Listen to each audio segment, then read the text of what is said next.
new songs. They're like newborn babies.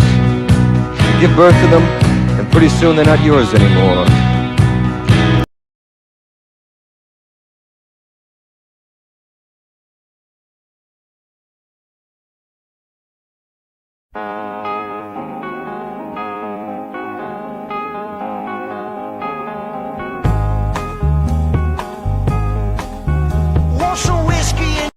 Payoff pitch to Juan Soto, and he smacks this one to deep right field.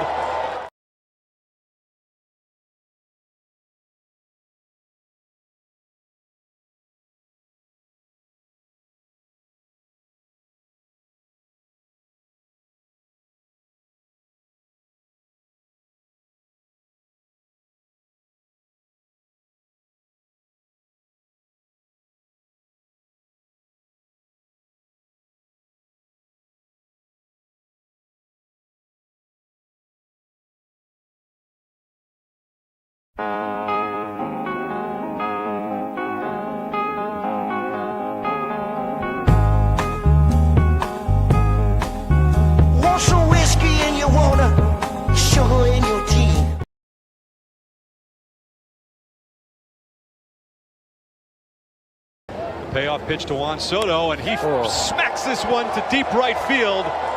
Going back is Caglione, but all he can do is watch a monster shot into the second level of the Fountains, and the Mets up 2-0. Well, at this ballpark, it's a prodigious home run if you throw it into the waterfall, and that's what Soto did right there. Off the bat, even up in our booth here, I don't know how far we're away, it was like an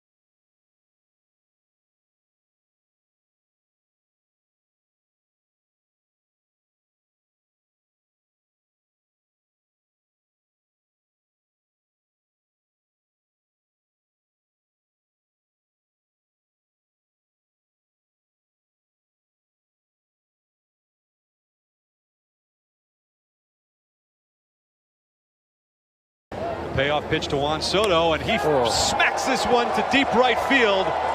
Going back is Caglione, but all he can do is watch a monster shot into the second level of the Fountains, and the Mets up 2-0. Well, at this ballpark, it's a prodigious home run if you throw it into the waterfall, and that's what Soto did right there. Off the bat, even up in our booth here, I don't know how far we're away, it was like an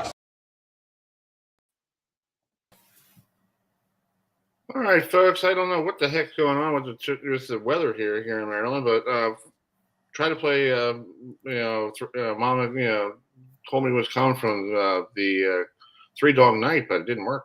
So anyway, we're live here on the other side. Yeah. Oh, boy. I gotta love it. So anyway, thanks for joining us tonight. Sorry for the little technical difficulties there in the program. I'm Chris Heidel. Welcome to the show. Tonight it's July 14th. We got a big show lined up for you. At 7:35, our friend Kevin Stone should be joining us. He writes for everything from New England for Rivals Eagles action. It's the Boston College. And then Alex Donaro, who is the host of the Lockdown Canes and Lockdown on ACC, and also he does the Miami Hurricane postgame show on 560 AM WQAM in Miami. So that's an interesting lineup. But we'll also tonight, let's bring this up here. Hopefully I can bring up my hold on, folks. I'm sorry for the technical difficulties in the beginning here. I don't know what the heck going on here. Coming up at 9 o'clock. Yeah, probably the weather, Coming up at 9 o'clock tonight here on the show. Let me put this in here.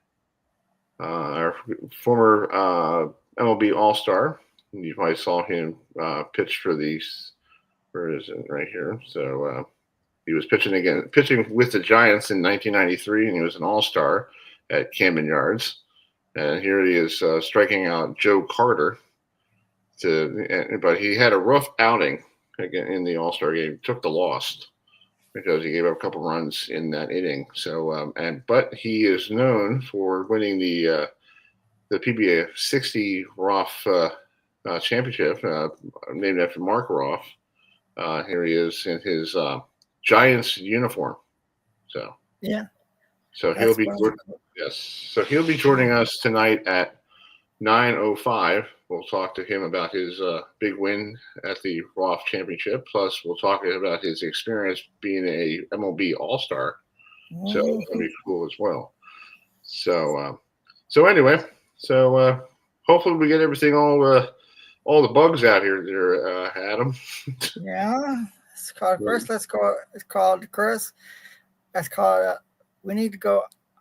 I'm craving some New England lobster, and I think our next guest can help us.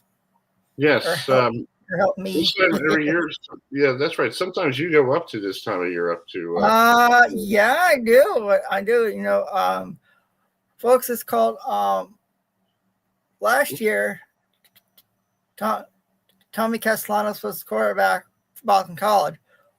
Well, he transferred in the offseason then to Florida State. Well, you're going to get the inside scoop of everything going on in Chestnut Hill.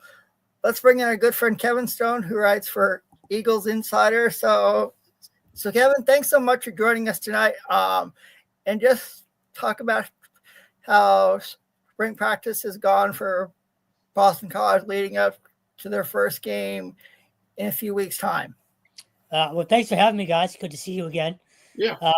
You'll be surprised I'm not a lobster guy. Okay.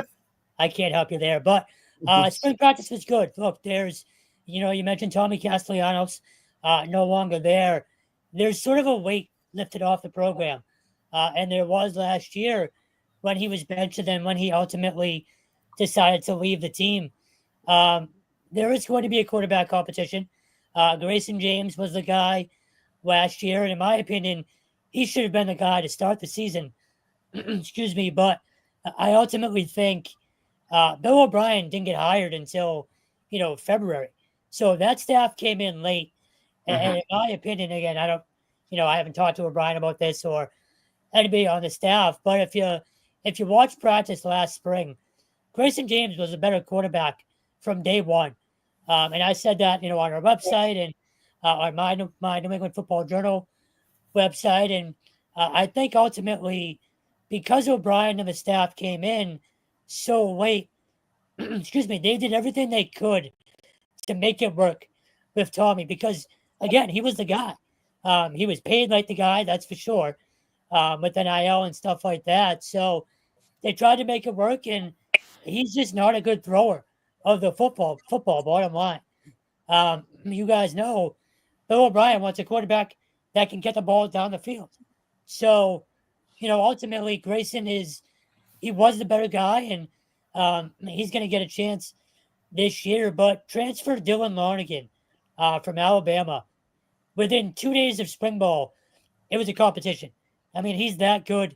Bill O'Brien recruited him when he was in Alabama. So it's a real competition there. And best of luck to Tommy. But, between some of the stuff he's been saying and some of the stuff he did on and off the field, I'll say I'll be nice here and leave it at good luck to Florida State. Well, it's funny, Tony, what's his name? Your quarterback who's now down in Tallahassee. It's funny. He beat Florida State last year, and a year before that, he almost beat them up in Chestnut Hill. Except for we had some kind of miracle in the fourth quarter. But but he's running his mouth down there, and I think the thing is with Florida State football, you don't do that. We're not Miami. I'm sorry, Miami. No offense to Miami Hurricane fans who are listening, or watching, but Miami always runs their mouths early in the year, thinking like we could get to the national championship game, and by the time middle of October, November comes around, they're like, I guess we'll go to a bowl game. No, it's funny because, if you're going to run your mouth, have some credentials. He hasn't won anything. Not only that, he hasn't won. He was benched, and then he was benched and quit on his team.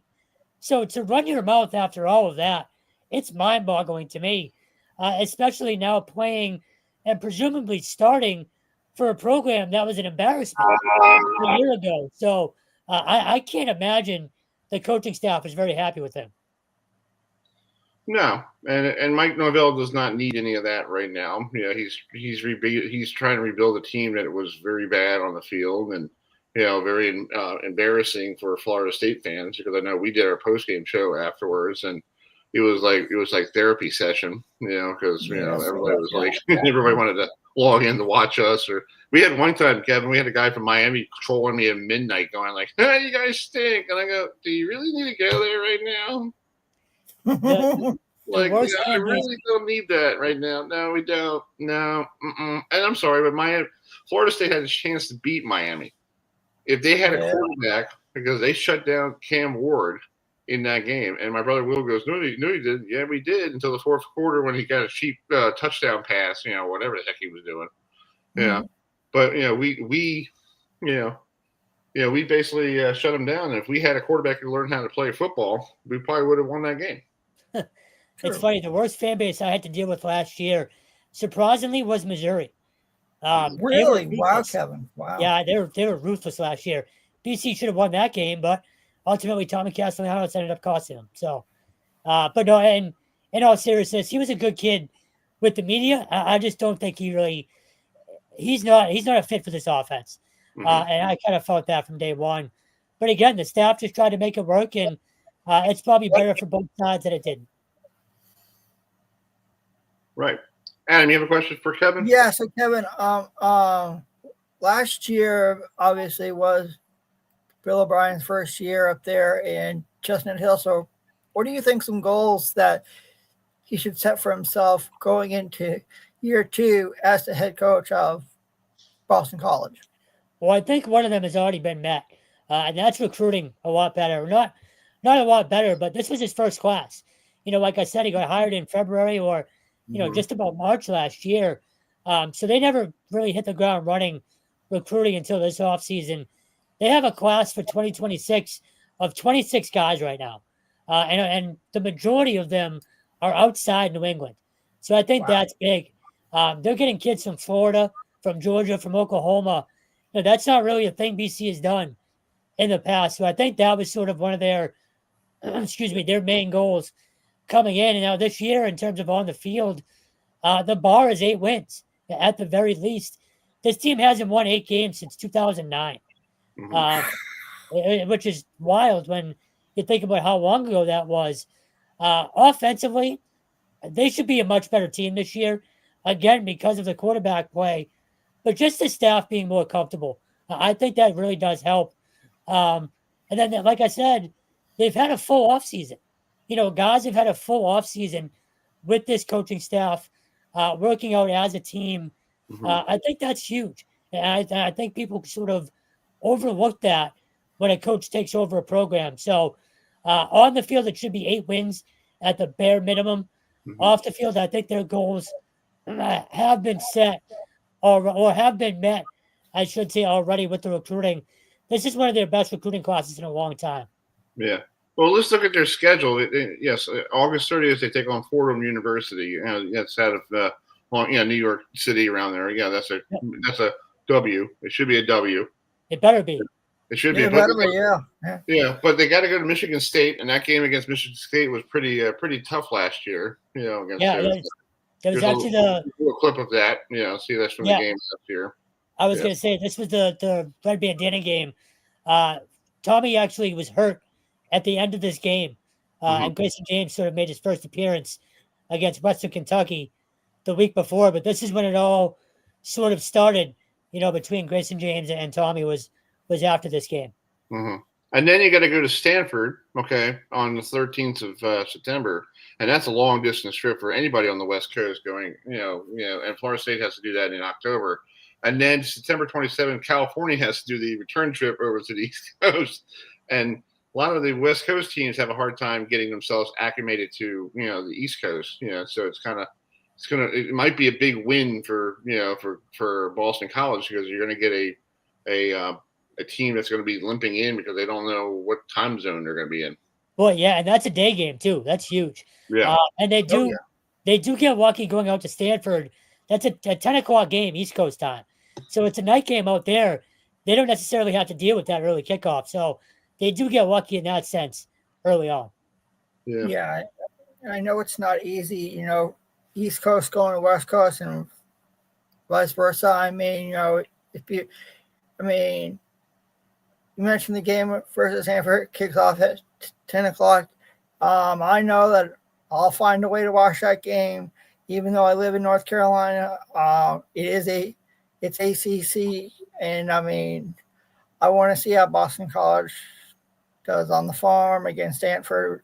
Because Stanford has a new head coach, and Frank Reich, and it's his first year there, and you've got Bill O'Brien, who's in his second year, against first-year head coach. So that should be an interesting game in Palo Alto. Wouldn't you agree, Kevin? Yeah, no, absolutely. And that Michigan State game, that's an ABC game. So the two of the first 3 weeks of the year, they're on national television. Right. So people are going to learn about them very quickly. Yeah. That's true. So, Kevin, what are you going to expect for next week? Because Bill O'Brien's going to be on Thursday with his good buddy Bill Belichick, and I think that's going to be like a male bonding situation that people may want to watch on TV.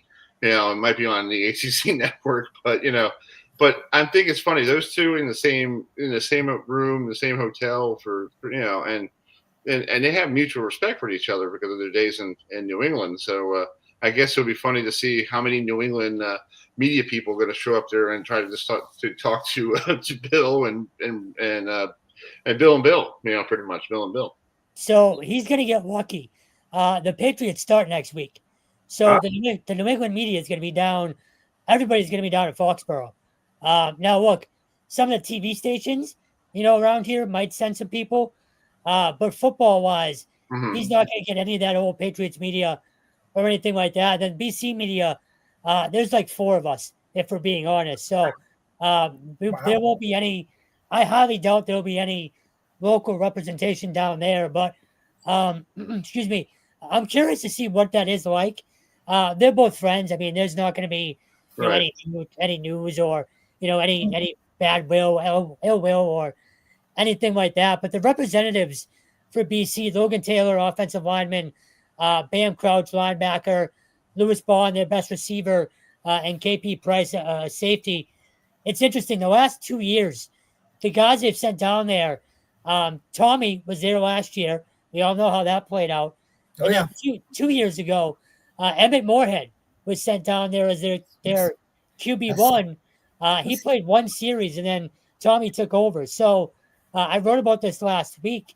The whole ACC kickoff thing, it's a little bit like the Madden curse. Right. If you're a DC player, Yeah. I do think this group of kids is, in terms of leadership, and this isn't a knock on Emmett. This is more against Tommy. But this group of kids is just, I think they're better kids overall. So I don't think there'll be any, drama after the fact or any quote unquote Madden curse type of thing. But I just found it ironic that the last, 2 years, the guys that have been down there are no longer with the program. That's crazy. That's like insane, Kevin. I mean, That is pretty weird. Wow. That's crazy. Well, Kevin, let me let you go, but thank you so much for coming on tonight, big guy. I hope you enjoy Patriots camp, and hopefully you keep an eye, your ear, eye, and face on the ACC network and see what's going on down there down in Charlotte. We'll be there doing that stuff starting on Tuesday. But thanks for coming on, big guy, and we'll get you on before the start of the season, okay? Sounds good, guys. Always a pleasure. Take care. All right, buddy. See you, dude. Thanks, All Kevin. right, that's Kevin Stone joining us. Our next guy, the Miami Hurricanes are taking on the U. They're taking on a team called the Fighting Irish of Notre Dame down in Miami. And it's funny, I was doing some research, Adam. The last time Miami lost to Notre Dame in Miami, this song was number 1 in 1977. December 3rd, 1977, the Irish actually beat the Canes in Miami, and that's the last time that they beat them. 1977. That's before that's before you and I. Yeah. And I know it was before Alex. I know it was before Alex was born. It was. Yeah. I mean, it's like I did some research yesterday, and I was looking at the pages of Miami, and I know about the last game in Miami because my brother Will went completely bonkers. Like, he's a Miami guy, and he was like stumping in the house, going, yeah. I'm like, okay, big guy, calm down. You're gonna put a hole in the floor, easy, And he just loved it because it was, the old way of Miami used to like annihilate the Irish, like 1985. I know all about 1985 with what Jimmy Johnson brought in these. His fourth string, and he's a guy who scored a touchdown, and they go, "Hey, you ran up the score, man." Like, no, I just want my players to score. So, So, Alex, what is the vibe down there in Miami? Because Cam Warren is now the number one pick in the NFL draft. Then you got the guy from Georgia who came down because his girlfriend was going to Miami, or she's still at Miami. I don't know what the heck's going on, but what does Carson Beck got to do to fill the Cam Ward shoes for 1 year, and what's his name, Mario Cristobal might be opportunity to go to a decent bowl game. Yeah, I think as far as Carson Beck goes, building chemistry with his receivers is a big thing because he, as you guys remember, he suffered an elbow injury in the SEC championship game, which required surgery, a procedure. I'm no doctor. Similar to Tommy John, but not exactly Tommy John. A bunch of doctors told me he's fully recovered now, but he wasn't able to fully participate in spring football because of that injury to his throwing elbow. So, and I was out there at most of the spring practices, and like Beck was present. Like, he was out there, he was doing drills that didn't involve throwing football. So, he was obviously around the team and getting some work in, but when you're the starting quarterback and you're unable to throw, it obviously puts you a little bit behind when it comes to, building rapport with your receivers. And so, of course, obviously this day and age in college football, you don't only practice when you're practicing officially. There's off-season sessions. So he's been doing that stuff pretty rigorously for the past few months. This is not anything that's open to the media.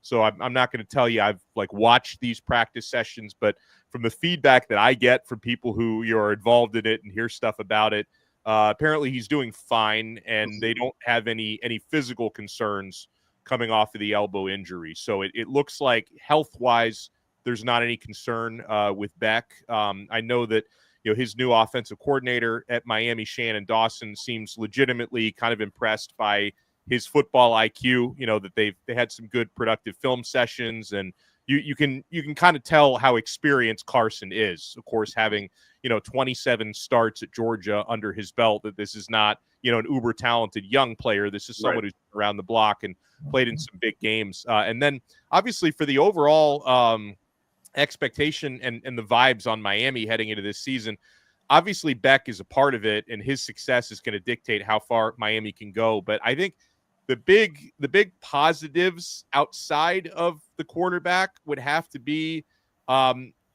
people should be on paper pretty bullish about Miami's offensive line and running game. They've should have one of the better offensive lines in the country, including Francis Maui-Noa at right tackle, who's likely to be a future first round draft pick. And I like the trio of running backs that they have. They don't get heralded as much as some of the other top running back duos around the country, but between Mark Fletcher, who's gotten a lot of burn the last couple of years, he was the second guy behind Damian Martinez last year, who's now in the NFL, but it was like more of a 1A 1B type of thing. George Lyle is the next running back up, who had a really productive true freshman season last year and has gotten a little bit bigger and a little bit more powerful. And then someone I'm really excited about and looking forward to watching him, because Miami, brought him in after spring football through the later transfer portal, is a running back from North Dakota State named Shamar Brown, who really, he took North Dakota State, obviously FCS program, but they're like the Alabama of the FCS. They win the title almost every year there. And as a freshman last year, Brown ran for over 1,200 yards and had a big yard per carry average. And I hear from the offseason feedback that he's looking really strong and powerful. So the offensive line gives people some excitement. And then, I guess the big question mark then for Miami would be, have they fixed the defense, or at least partially fixed it? Because that's the reason why they didn't get to the ACC championship game. They had a 21-0 lead against Syracuse in a game they had to win, and then the defense couldn't stop the nosebleed. And then, that ended up keeping them out of the ACC championship game, and of course, keeping them out of the college football playoff. So Mario Cristobal basically, guys, cleaned house on the defensive side, including a new DC, Corey Heatherman, who had that same job at Minnesota and did a good job last year. And they've changed all the defensive coaches except for one, and that's Jason Taylor, the Miami Dolphins legend and Pro Football Hall of Famer, is still coaching the defensive ends. And they brought in a lot of guys on defense through the transfer portal. So that's the unit that really needs to pick up the slack from last year. Yeah, I got to say something. I got to play the clip of the last time the game was in Miami took on Notre Dame. I saw Miami and Notre Dame in Notre Dame. I think it was when Brad Kaya was quarterbacking. And I was 13, 14. Yeah, and I was on the sidelines, and I remember my brother Will. He's a big Miami guy. He was sitting in the stands, and Brad had a chance to march down the field, and he threw one and almost got picked off. I turned around and looked at my brother, and I found him in the stands, and he was the only Cane guy sitting down. And he looked at me and goes, I still remember that. I told him that to this day. Hilarious. I still turned around, looked around, and I see him like this, like, I guess that shit happens. Yeah. But we all know about the 17 game. This is how Miami just came out of the gates and just like pummeled Notre Dame, just completely destroyed them. And this is with Brian Kelly, probably the last couple games of Brian Kelly's career there at Notre Dame. So because I think Friedman came in right after it, right? Yes, correct. Yeah. So. And the quarterback in that game who you're looking at now, Malik Rozier, is someone I've gotten pretty close to since then. We've hosted a lot of radio shows together, and he obviously, one of his fondest memories is that game and that win. And he brings, I think he only threw like one pass in the second half, or maybe even no passes, because Miami was destroying them at halftime. I mean, right before halftime, they had a pick six, and it was just one of those days where Miami got an early lead, a ton of turnovers, and then it was not Notre Dame's night. I'll say that. And that's one of the fonder memories, because listen, at Miami, there's been a lot of ups and downs since then, more downs than ups, and so. That was one of the more recent, like, real great signature wins, was that game against Notre Dame. Exactly. So we talk about that a lot. Yeah, well, talk about that game in '77. Some guy under center for Notre Dame, some guy named Joe Montana. Oh, wow. Yeah. And it's funny when you and by the way, Chris, that's such a tremendous stat. I'm gonna have to steal that, because I didn't even realize that 77 was the last time Notre Dame won in Miami. I didn't even realize that. Yeah, I didn't realize it either. Because I was looking at it, because I'm looking at all the, because Miami and Notre Dame used to play each other a lot in the early days when Miami was really bad. It was some of the games it was a whooping. And then I think that's 77 is right before Howard Stillheimer rolled in. I think he came in 80, 81 or something like that. 79, I think. Or something like that. And then when he came in, around. And that's when the renaissance of Miami football came around, because Miami became great, Florida State became great, and then down in we call Gainesville. We don't talk about Florida, the Gators, but I think Gainesville, they were struggling a little bit in the early 80s until they finally caught fire with some guy named Spurrier. Sure. So it's crazy, if you see all these timelines, I do like, Alex, who doesn't realize, sometimes I sit there and watch games and say, what if, that didn't happen, like 1997 with the Orioles and Indians, if Manu Benitez did not give up that home run to Roberto Alomar, is the Orioles going to the World Series? Oh, because that would have been, that's a key play. Same thing with the Mets and Cardinals. If Heidelman did not give that home run to Bleepin Molina, I don't want to talk about it. Does the Mets go to the World Series against the Tigers? So I look at all these different things, and that's the turning point of some of these teams. Like Miami, I don't know where their turning point was when they were so dominant. I guess when they probably got rid of Jimmy Johnson, and then they got Coker, and then they got Davis, and Coker got them a nice national championship with the NFL team they had with Dorsey and everybody else. But I think after that it was just Miami's been trying to get back to where they were in that Rose Bowl. Well, yeah, and I can speak to that a little bit because that was when in the late Larry Coker years was when I first started to get into sports media, and I was in school there at Miami during the most of the Larry Coker years, and I just he was at the time with that 2001 team, which was all guys that were recruited by Butch Davis, his predecessor, right? That was Butch's team. He left for the Cleveland Browns, and he wasn't around to coach it in 2001. And so, Larry Coker was an assistant coach for under Butch right before Butch left. And what happened was the players on that team, which was one of the most loaded teams in history, future Pro Football Hall of Famers, Pro Bowlers, they did not want Donna Shalala was the university president at the time, and Paul D was the athletic director. The players did not want them to go out and try to bring an outsider in. There was a lot of buzz that they were very interested in Barry Alvarez, who is at Wisconsin at the time. He had a connection to Miami's university president because she had been the president at Wisconsin previously. So she was interested in Barry Alvarez. There was even some talk of, Dave Wanstedt, who was coaching the Dolphins at the time, that they would really wanted to beg him to come down the street and coach the Hurricanes. But the players did not want any part of that because they knew if you bring in an outsider who's going to try to change the schemes and change the way we do things, it might screw up what we already have. And that's basically a player run, well-oiled machine. So they knew if we can just keep a guy who's already been here, promote Larry Coker, we're going to win a national title. And they did that in 2001 relatively easily. They almost repeated in 2002. That was infamous. I'm sorry, I'm not a Miami guy, but that was bullcrap. That was not pass interference. It was awful. No, it wasn't. It was not pass interference. No, it was not.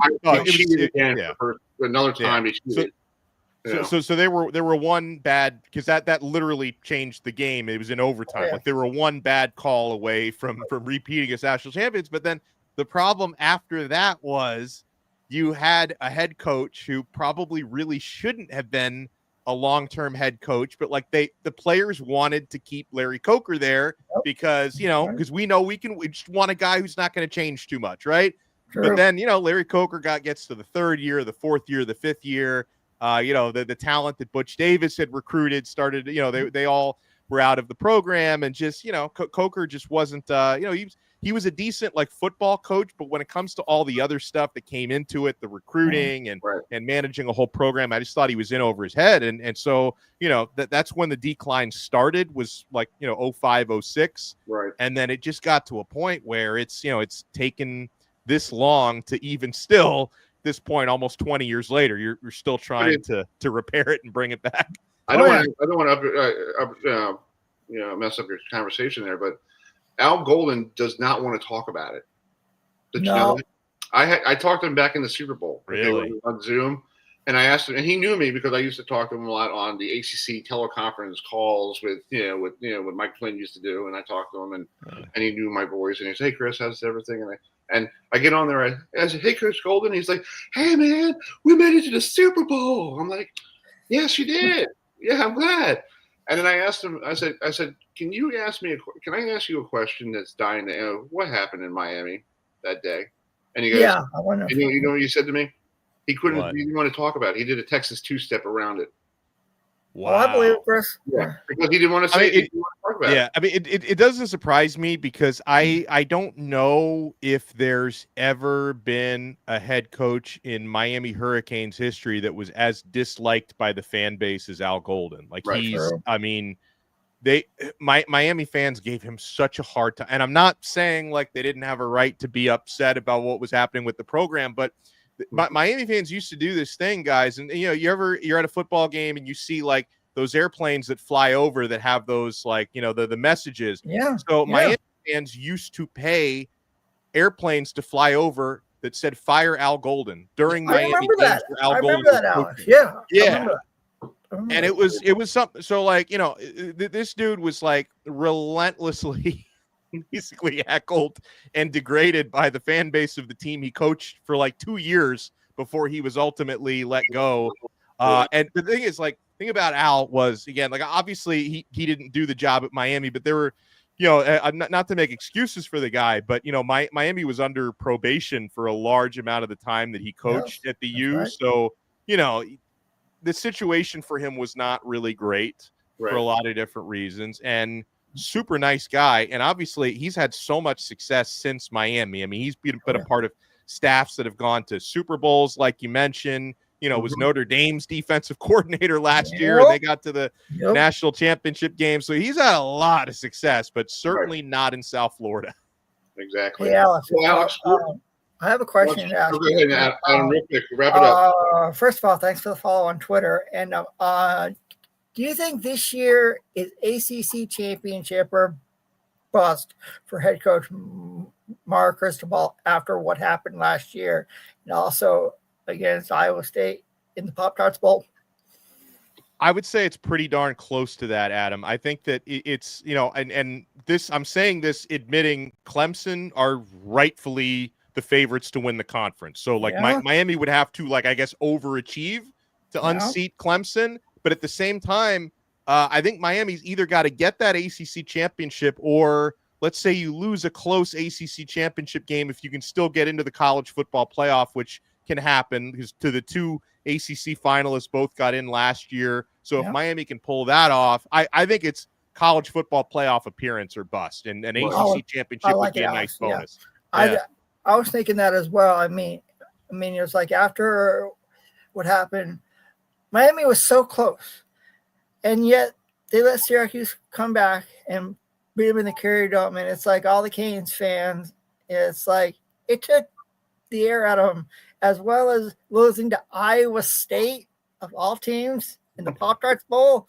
I mean, that's not what Miami Hurricanes fans are used to. So it's like they got a huge fire on their back this year with Carson back at quarterback, and he's going to be in Charlotte next week at the ACC kickoff. So it's like I'm looking forward, to talking with them about, how the transition has gone from, from Georgia in the SEC now to Miami in the ACC, where they're known for competing for championships, going to national championships. And it's like Miami Hurricane fans, I know several of them, and it's like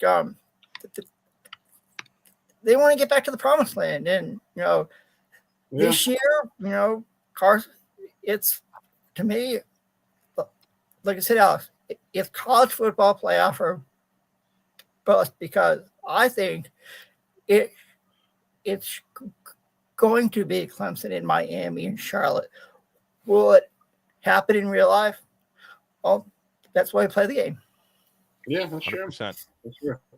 All right, Alex, we got to get going here, but thank you so much for coming on, big guy, and we'll talk to you when that first game before Miami against Notre Dame. We'll talk more about it, and put that in your paperwork if you want to do that for that. And stay cool down there, Alex. After what I saw from you on Twitter today, with the AC. I got my thermostat is set for 76 degrees, which I think is more than comfortable, but people are telling me that's not cold enough. It's like, I'm going to enjoy my 76 degrees. But you're used to that heat down there, right? In Miami. I mean, it's like, it's been like, the heat index has been like 95 degrees up here in North Carolina in the summer. And I'm not used to that, but you guys are down there. So thanks, guys, for having me. Yeah, exactly. All right, Alex. We'll talk to you, guys. Have a good one. See ya. You too. See you, dude. All right. That's Alex Donno, who covers the Canes there down in Miami. So, Adam, we're running a little behind schedule here. So you want to welcome this next guest? Sure. So, folks, while Chris and I are in Charlotte for the ACC kickoff, there's going to be a really special bowling tournament that's taking place in Houston, Texas, and it benefits a cause we all know and love, breast cancer. It features the stars, the PBA Tour and the PWBA Tour teaming up in a mixed doubles competition. And So without further ado, let's bring in the executive tournament director of the Storm Striking Against Breast Cancer Mixed Doubles Tournament, also known as the Lucy. Donna Conners is joining us tonight. So Donna, thanks so much for joining us tonight. And it is on my bucket list to attend this event. So just talk about what this tournament means for breast cancer, and as well as having the best of the best from the PBA Tour and PWBA Tour teaming up in a really cool event. Well, thanks for having me on the show. It's hard to kind of put into words because it's kind of a dream come true that this event was started 25 years ago. And it was started because of someone that had breast cancer and did not survive it. And at that time, there wasn't a lot out there for breast cancer treatment. It was all kind of a new thing. And so when we started this event, we started it with a thought. Lucy and I had talked about it, of running an event and creating one if she survived it. Well, the following year, when she died in 1999, 2000 was the first year that we put it into play. And the first 3 years of the event was run by the PWBA and with Jim Goodwin and CJ, who were the tournament directors for the region. And they helped kick it off and get it going. And then we started trying to figure out how to grow this event and try to make a lot of changes in it and see what we could do if we took it as the event was about the players. Right. And so we put into works of, well, if we have the players, then we have a pro-am. And if we have a pro-am, then we have a charity. So that was kind of our mission of how to start it to raise money. And it's the coolest thing about this event is from day one, from the first year it started to today, it is sold out. Wow. Oh, I believe it. And it is so beautiful to watch of how this event has grown. But, people say, well, yeah, it's grown so big that it's difficult to get into. And it is, but what it's become is it is about the players. And these guys on the men's tour and the women's tour, they step up for this event and they make it. I mean, they are the reason for the season with it. And they look forward to it. We have fun in it. It's just a big circus is what it is. And it's something going on constantly in the event. Yeah. Well, Donna, thanks for coming on tonight. I appreciate it. Yeah, I was looking at the this tournament. You want to call that the EJ Tackett tournament? Because it seems like he wins it almost every year. Well, you can't really say that. Now let's talk about this. No, yeah, EJ's talk about this. Yeah, we like. I know, and I love EJ, but let's talk about this. So you have to look back in 2007 when Shannon Plahowski and Tommy Jones won, and then they won in 2008. Okay. They won in 2010 and 2011. And then you have to look at the Shannon O'Keefe show and the Bill O'Neill show. Right. And they won in 2012 and 2013, 2015 and 2016. Mm-hmm. And then you have the EJ Tackett show. Right. Now, EJ's has been kind of interesting because he's won with all different partners. Yeah, I know. I saw that. That's what makes it so. I know, it is so much fun. I mean, he's won with everyone he's bowled with. So it's a pretty cool thing. Except he hasn't won with his wife, Natalie. I know. No, because Natalie bowls with somebody else. And I'm surprised they're not teaming up together down there, Donna. Because it's like, I mean, you look at the success that EJ's had on the PBA tour this year, and his wife Natalie is an accomplished bowler in her own right. I mean, I can understand having different partners, but I thought it would have been kind of cool to see EJ and Natalie bowling together, husband and wife. I mean, but it's not going to happen. But it Well, could they happen are going to in bowl the near side by future. side in the pro-am. They are bowling the Okay. pro-am. So, yeah, Natalie's bowling with Kyle Bigelow. And Yes. so EJ will be bowling with Deandra. So they'll run into each other. Oh, yeah. In Donna's called, I don't know if you watched the PWBA the anniversary show last night. It was had it beautiful. I mean, what's your take on it? Seeing all those people at the rest center and seeing Josie Barnes winning. I mean, to me, it was one of the coolest things I'd ever seen, and it was free admission. So, like, if you were in the area, because of junior gold as well. I mean, if I lived there, I would have went and saw it. Well, I got to be honest with you. When the TV came on and all those people were there, and you looked, I literally thought I was getting ready to watch a basketball game. I mean, it was so impressive. And I have to be honest with you, they knocked it out of the ballpark. It's probably one of the best shows. It was fun to watch. The energy was great. I think it was the greatest thing that bowling has done in a long time. It was absolutely beautiful. And that's what really cool. I was watching it. Yeah. I mean, it was like, the PBA Tour used to have arena finals back in the day. And I actually brought it up to Natalie Tackett and Andrew Anderson online. I mean, I think next year, if I'm the PWBA Tour, have another arena setting like last night. And same with the PBA Tour, since Tom Clark was there last night. I mean, why not do it again? I mean, I would go to an arena final. I mean, I think it'd be kind of cool. Well, the PWBA had it years ago in arenas as well. Yeah. And Richmond Raceway. Yes, and it was just at Cowboy Stadium, and it's so great for bowling. It's so great for women's bowling. We need it so badly, and that's what makes our event so much fun. Is we have the women and the men under the same roof, and it just makes it so much more exciting. Amen.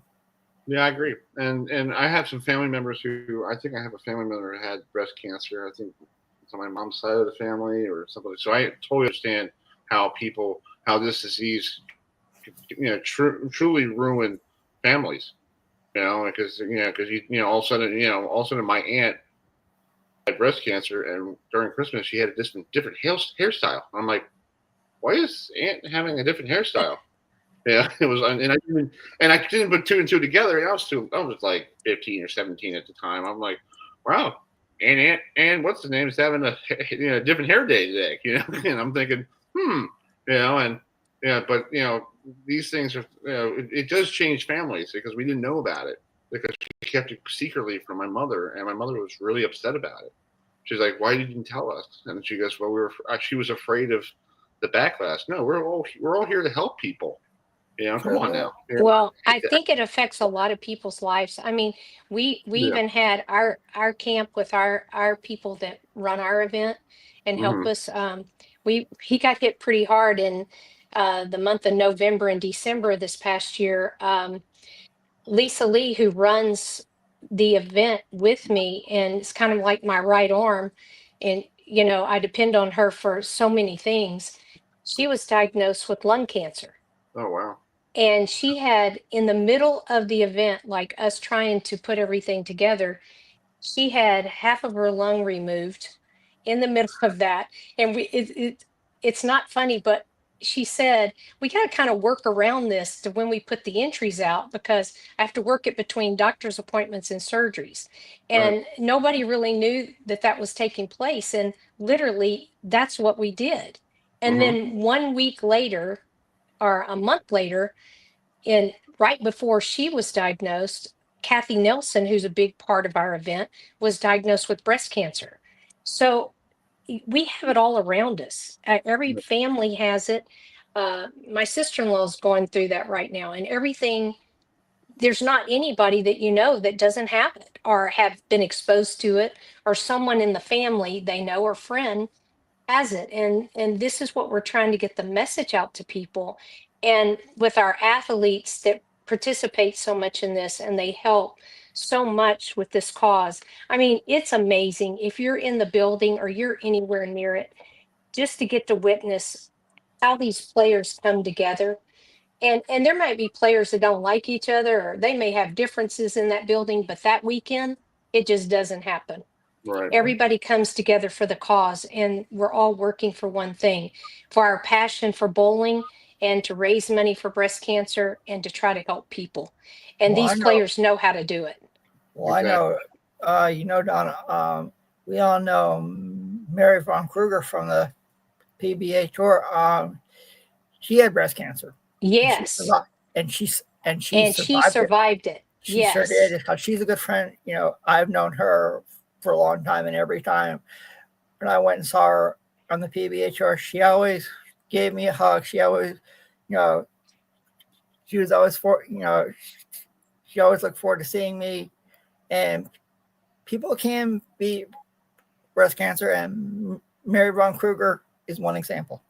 Yes, she is. And what a beautiful person she is. And man, did she fight a battle. Oh, yeah. She fought a big battle. Sure did, Donna. Exactly. Well, Donna, thank you so much for coming on tonight. I know last year we tried to get you on, but you had some kind of flood in the Houston area. So I hope everybody's okay and everybody's back to, I know we're dealing with that in Texas in the hill country, but our thoughts and prayers to all the folks out there in Texas, and hope everything's going well. And, hopefully here on the East Coast, we'll get rid of the rain here too, because we got a lot of rain here this an hour ago. So, but thanks for coming on. Thank you guys so much for having me on the show. Appreciate it. All right, Donna, have a great tournament. Take care. Thank you so much. See you. Bye. Bye. All right, folks. That's Donna Conners, who runs the breast cancer, the bowling side of things. It's pretty cool to have her on. Just before we bring this gentleman in, it's All-Star Week, and I got to do a salute to my favorite player. So let's bring him in. This guy was a true legend of his game. So let's bring in the clip here. He faces Gary Carter. First pitch straight away, center field. Winfield going back, near the wall, leaps, can't get it. There's no indication. Now it's a home run, indicated by the second base umpire, Lou DeMuro. What a try by Dave Winfield, but Gary Carter has his second home run of the night, and it's a 4-3 ball game. Both times, Carter has jumped on the first pitch. That ball may have landed right on the top of the fence and then bounced out. Carter, first pitch home runs as it just clears. I'm wearing his jersey tonight. I thought that's what you were wearing in honor of the All-Star game, Chris. I thought that's got to honor the kid. So speaking of the kid, let's go down to the great Clemson, South Carolina, and was bringing the preacher, the gospel. Oh yeah, he's legend down there. He's legend. Our good legend down there. Our great friend Don Munson joining us. Hi Don, how you doing? And can't believe it's the ACC kickoff this time next week. It will be going on. So great seeing you both, Adam, Chris. Hope that y'all are doing well. So not that far away. Coach Sweeney had his first staff meeting today, as a matter of fact, with everybody. So they're cranked and ready to go. Nice. Yeah. Well, last year it didn't end the way that you guys wanted it to. You went down to Texas and played a really tough Texas Longhorns team. But I still remember the ACC championship game with that game-winning field goal at the end of against SMU. So just talk about that, Don. How cool was it to call a game-winning field goal? Because I was on the sidelines and I caught it on my cheap little piece of phone here. And somehow I caught the whole thing, and I got back to the hotel that evening, Adam, and I'm like, I got the whole winning field goal here. I'm like, how did I do that? I was on the field too, Chris. I was on the field too. Exactly. So how cool was it up in the booth there? Just talk about the feelings, doing that last call. Well, I mean, obviously, tie ball game with 13 seconds left, and you're just hoping that maybe something will happen. Klubnik completes a big pass to Antonio Williams. He gets down, and then all of a sudden, they're trotting a young freshman field goal kicker who's actually from Charlotte, by the way. So Nolan Hooser trots out there. I knew he had the foot. I've seen him hit 70-yarders in practice. So Foot wasn't going to be a problem. It was just a moment. And sure enough, though, he drilled that baby. Probably would have been good from about 60 or 61. But to see him do that and send Clemson to the playoffs was certainly one of the highlights that I've enjoyed behind the mic. Yeah, I talked to that kid afterwards, and he was like, somebody asked him, "Were you nervous?" And he goes, "No, I wasn't. I'm used to doing this." I'm like, seriously? You're like, yeah. I said it's good to be 18 again, is what that is, Chris. They don't even think about that stuff. Exactly. Yeah. And I think that whole night we were waiting for Coach Sweeney. I think it was like 1 a.m. And, yes, it was. Yeah, I mean, Chris and I were like 1 o'clock, like 1 or 1:15 in the morning, and it was like we had to wait around for ESPN to get through with them done, and it was like we had our good friend from the Peach Bowl there as well, and it was like it's 1:30 in the morning. Chris and I we were extremely tired on, and it's like we wanted to go back to our hotel and go to bed, and it's like after all the interviews were done, Chris and I went back to our hotel room, and we crashed. Literally crashed. I mean, it was like 2 o'clock. It was like 2 o'clock in the morning. Done. I was like, I'm out. I mean, I was at like what Chris? Exactly, I agree. Yeah. So Don, this year, Clemson opens up against another Tiger. We're not talking about Towson, but we know we love Towson up here, but the other Tiger down at LSU, down in Baton Rouge against Brian Kelly and the LSU Tigers. So is that going to be that's 7:30 on August 30th? That's going to be a big that town is going to be jumping. Besides the banana people there playing softball, on that field. It will certainly be a sight to see on August the 30th. So a 7:30 kick. Everybody will probably get to their tailgating spot pretty early that day. So everybody will be warmed up and ready to go. Let's put it that way by the time that kickoff happens, and should be an electric atmosphere. Tickets are already becoming, a scarce commodity. So that marketplace is beginning to shoot its way up, and it'll be interesting to see exactly where that ticket price gets to before it's all said and done. Yeah. Well, talk about your quarterback. Okay, we're going to see him next week down in Charlotte. How cool is this kid from Texas? He seems like he's that good Texas grit. He doesn't care if he's playing against Texas or he runs his body all over the place. So what's it like having behind the mic watching him run that Tiger offense? Well, Kay Klubnik has been certainly a special kid to watch, and watch him grown up in front of our eyes, as a matter of fact. And it kind of all started in Charlotte. You may remember in an ACC championship game against North Carolina, he came in, didn't start in that game, but came in relief of DJ Uiagalelei and led Clemson to an ACC championship. And then to see him come back and kind of piece it together. Clemson obviously last year got out to a big lead. I mean, obviously you're looking – this is, by the way, Chris, did you pick this on purpose? Because I don't know if you know, but my alma mater is Appalachian State. It's called. Okay. I didn't realize that. I wasn't realizing. I just he started his career up here in these North Carolina mountains at App State, and then he did 1 year at Western Carolina University in Callaway. Right. He called 1 year of men's basketball at UNC Asheville. So it's like he has a connection up here to these Smoky Mountains. Well, Montreat, North Carolina is what I call home. Yeah, that's home. Near Asheville. Oh yeah, I was just there this past week. Asheville is still recovering from Hurricane Helene last year. Things are starting to reopen. Been decimated. And it's like I mean, I work at a grocery store, and it was like we had help come from other stores, and I mean, it was like. Do you live in Asheville? No, actually, I live. I live in a town called Waynesville, which is about Waynesville. Oh yeah, absolutely. Yes, I've gone over there many times at the country club. About 40 minutes west of Asheville, so it's like a couple. I heard you were. Are you a Tuscola fan?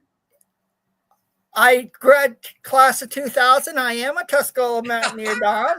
I am. Okay, We so how find do you cool know? things on this show. Okay, so how do you know? Okay, so question. So the How do you legendary know- coach at Tuscola, Doug Brooks. Yes, really good I buddy know of mine. him. I knew Really good buddy I of knew mine. Coach Brooks. Yeah. I knew him quite well. He was Chris, you're out. Adam and I are going to take it the rest of the way. All right, You I'll go, Chris. Yes, yeah, so it's like, okay, so I was like when I heard you're coming on, Donna, I went on Wikipedia and I was like, you were the Well, I went to Hendersonville High School, so yeah, I I'm know a that Hendersonville is. Bearcat. I got there for when I was varsity softball manager for Tuscola my junior and senior year. So it's like I know Hendersonville High School. I know exactly where that is. Asheville High, Smoky Mountain High. I'm sure you know about the legendary. So it's really funny. Football rivalry up here. So it's like when I heard you were coming on, I was like, he has ties to these Smoky Mountains. So it's like absolutely. I mean, it's like I was like, it's nice to talk to someone who's a legend in Clemson, and Chris Young.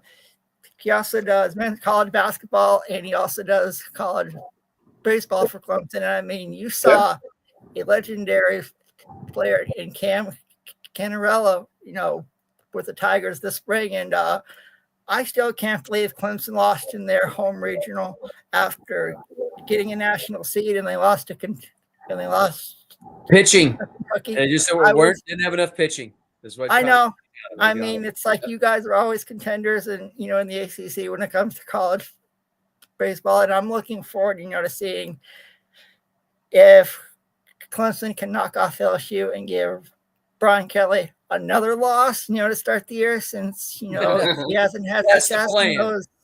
He hasn't had success in those season openers. We all know a couple of years ago he faced Florida State once in the Superdome, and then another time in Orlando. Last year he went out to Vegas, faced USC, and he pounded that table saying he never wanted to have that happen again. Well, I know this. He may end up having another loss, to start the year, against Clemson, because you guys got a huge dog on your back after winning the ACC last year. I mean, I think it's going to be. I think Clemson will get back to Charlotte. Cade Klubnik, I believe he will be a contender for the Heisman Trophy, and I mean he got a huge target on his back this year. Don, wouldn't you agree? Oh, absolutely. But when you've won 8 of the last 10 ACC championships, you're going to start carrying that target. So everybody's going to bring their A game when they play Clemson. When Clemson shows up, it doesn't matter. You're going to get their A game. So you got to take care of business. This is going to be a good football team though this year. Really good football team, offensively and defensively. Obviously, with Tom Allen coming in as a new defensive coordinator, it's going to be a lot of fun to see. All right, exactly what his touches are on the defense, but it should be an absolute blast. Oh yeah, I can't wait. I agree. Well, Don, I think this time next week we'll see you down in Charlotte. I know we don't see Towson. I'll be there. I will see you on Tuesday. I will see you Tuesday, Don.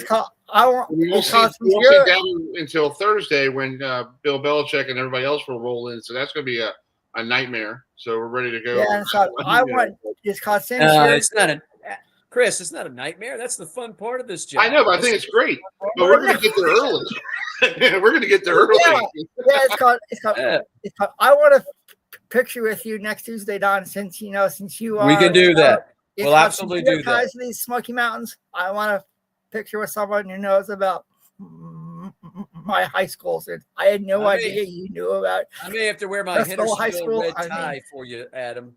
I may have to wear my Hendersonville High School red tie for you. Hey, go for it. Go for it. It's called, I'll wear my Tuscola gear if you want me to on next Tuesday. I got a Tuscola shirt I could wear. I love it. All right, Don. We'll see you next week. But thanks for coming on tonight. Sounds good, boys. We'll see you soon. Next Tuesday, Don. All right, I'm sure we'll be talking a lot during the season, guys. Yes, we will. All right. God bless you both, brothers. See you, man. I see it. Bye. I see it, Mike. Bye-bye. All right, that's Don He Munson. knew about my high school, Yeah. and I didn't Speaking of think that- he. speaking of that, I didn't yeah, think Cuba he knew pick, about dude. my high school and Coach Yeah. Doug Brooks. And for you folks who don't know, Coach Doug Brooks was a legend at Tuscola High School, where I went to high school, class of 2000. So it's like, so to hear someone who knows about my high school is one of the Well, coolest speaking things. Speaking of, remember the kick last year? I have it. This is my video. Oh, yeah, go for it, Chris. Go, yeah.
I remember it's called. I was with Jenn Matthews. Since I didn't know where you were, it's called.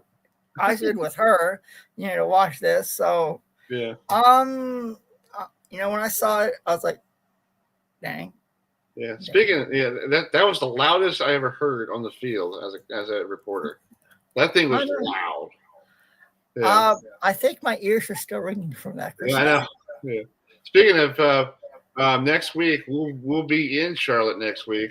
Speaking of that, let's bring up my little thing. Next week we'll be in Charlotte. Little clip from years past of Adam and I talking to Coach Mike Norvell. Oh yeah.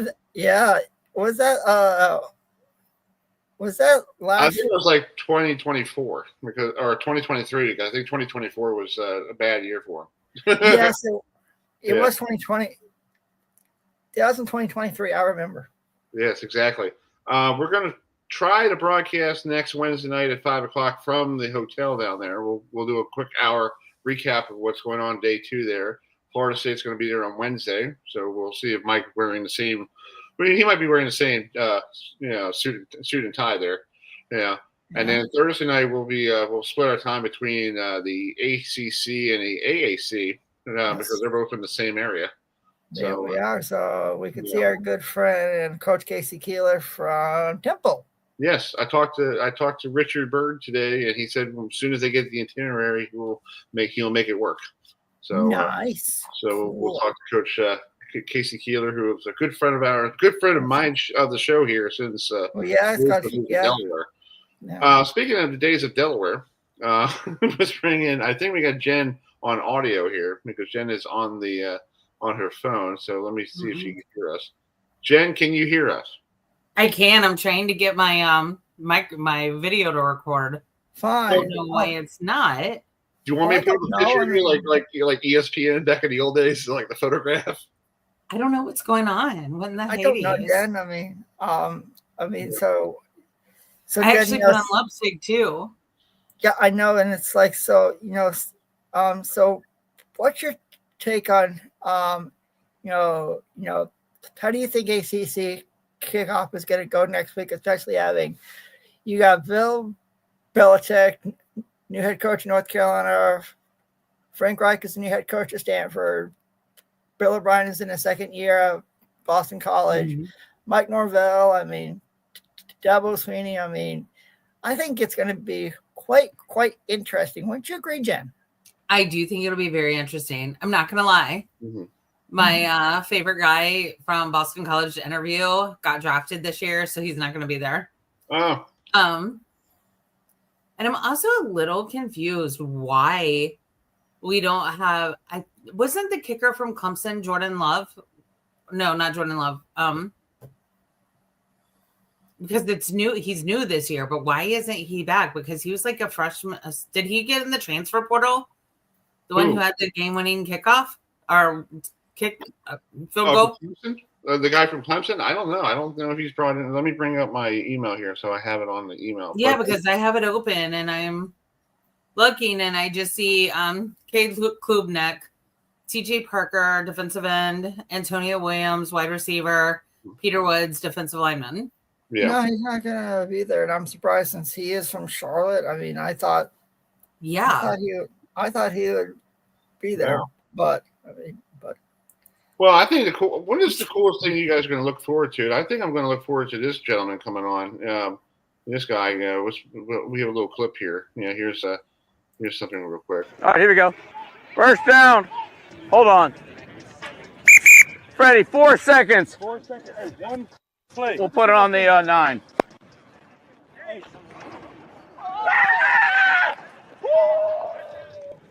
Good call, Bobby. You're getting those. You're getting a lot of those. Like, damn near every call you make's a good call. Really? I'm telling you. Going to Roughing Academy soon. Yeah. Team. Then we hit. Opposite of rotation, yep. Then we hit a in cut, and then we hit a fade ball. 1-on-1. That's how you move the ball down the field. You got to hit some of those plays. And look, there was still 30 seconds left on the clock. Gotcha. All right. Yes, sir. Nice job. Yep. Nice job. It's just a lot quieter over there on defense when we. It's going to be great to hear that guy in person. I would love. I'm thinking about bringing a hoodie on Thursday and just wear a hoodie all around. Gosh, do not do what every other person. Be unique, Chris. Be unique. But we all know another hoodie. Yeah. Yeah. I have a hoodie. Okay. I have a hoodie I can wear that way. Okay. Well, and I'll allow you to be, a certified bandwagon fan for the Heels. well, Jenn. I mean, I mean, Chris may not wear hoodie. Yeah, but I have a Met hoodie. I have one in the short sleeve. Well, I have a hoodie. I have a hoodie I could wear, Jenn. I mean, speaking of hoodies, let's bring in the mayor of Tortora,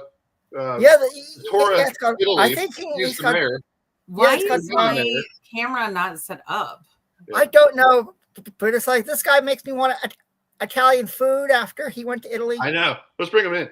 Good old friend Dan Tortora. Dan, the mayor of Tortora, Italy. How you doing, Mayor? How's everything? Good, man. I'm doing very well. I miss my wonderful, wonderful town that is sharing my last name. I miss the beach. I miss the Italian food. I miss the mountains, but I'm happy to be here with you guys. Yeah. Thank you. you. Talk about that. You were over there real quick. You were over there when the Pope passed away. How cool was it? Because I saw from your Facebook all the cool events you were with your dad and all that stuff, and you went around the whole. Felt like you were there in Italy for like 3 months, but you're only there for 2 weeks. It felt like it. Yeah, no, it was cool. It was a lot of fun. Dad and I got to go to Rome. We went to Naples. And we went to Tortora, Italy, which is in Calabria, which is ironic because it's where my mom's family's from, but it's my dad's last name. And then we went to Maddaloni, which is right outside of Naples, which is where my dad's family is from.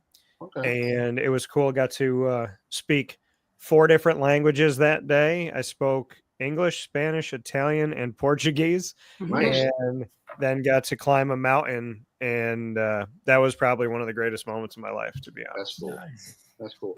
So who are you going to what's your feeling like next week? You're staying in Charlotte because you have the ACC Media Day. And then on Thursday and Friday, the AAC is right down the street from you. So you don't really have to travel this year. Last year, you were going from Dallas to Charlotte, back to trying to get a rental car, trying to get this, trying to get that. Yeah. They actually lost all my – yeah, they lost my – all my they misplaced my suitcase last year, so I had to spend almost $1,000 to redo my wardrobe, buy all my toiletries and all that fun stuff. So yeah, this year I want to thank the AAC for deciding to go to Charlotte for the first time ever. And so now instead of being a plane flight away, the ACC and the American will involve me leaving one building, one hotel, for another hotel that's less than 10 minutes away. So it's wonderful. You mean like 5 minutes away? I mean, it's going to be cool. Here's a question. Adam and Dan, here's the question. On Thursday, are they going to hold Clemson and North Carolina to the end of the day? Because I know the AAC starts at 1 o'clock, and we're going to go over there with you because we got a passport. Yes. Yeah. So we want to go over there to see the other league, but I don't want to leave the ACC, hotel if Clemson and North Carolina decide to do the 3:30, 4 o'clock, adventure. Yeah, well, that Clemson is always the mic drop, so Right. they'll probably be last, I would imagine. Right. And Dabo will probably be last. So, yeah, and I did tell the ACC this. They, for some odd reason, for the last 3 years now, they have done the kickoff on my mother's birthday. So I am trying to get my mom to venture down to Charlotte for a couple days. But yeah, no, I think I know we don't have like the full timed schedule yet, but we do know what schools will be on what days, and the AAC obviously sent out some of their information as well. So no, I'm excited. I have 31 football teams in 4 days. So nice.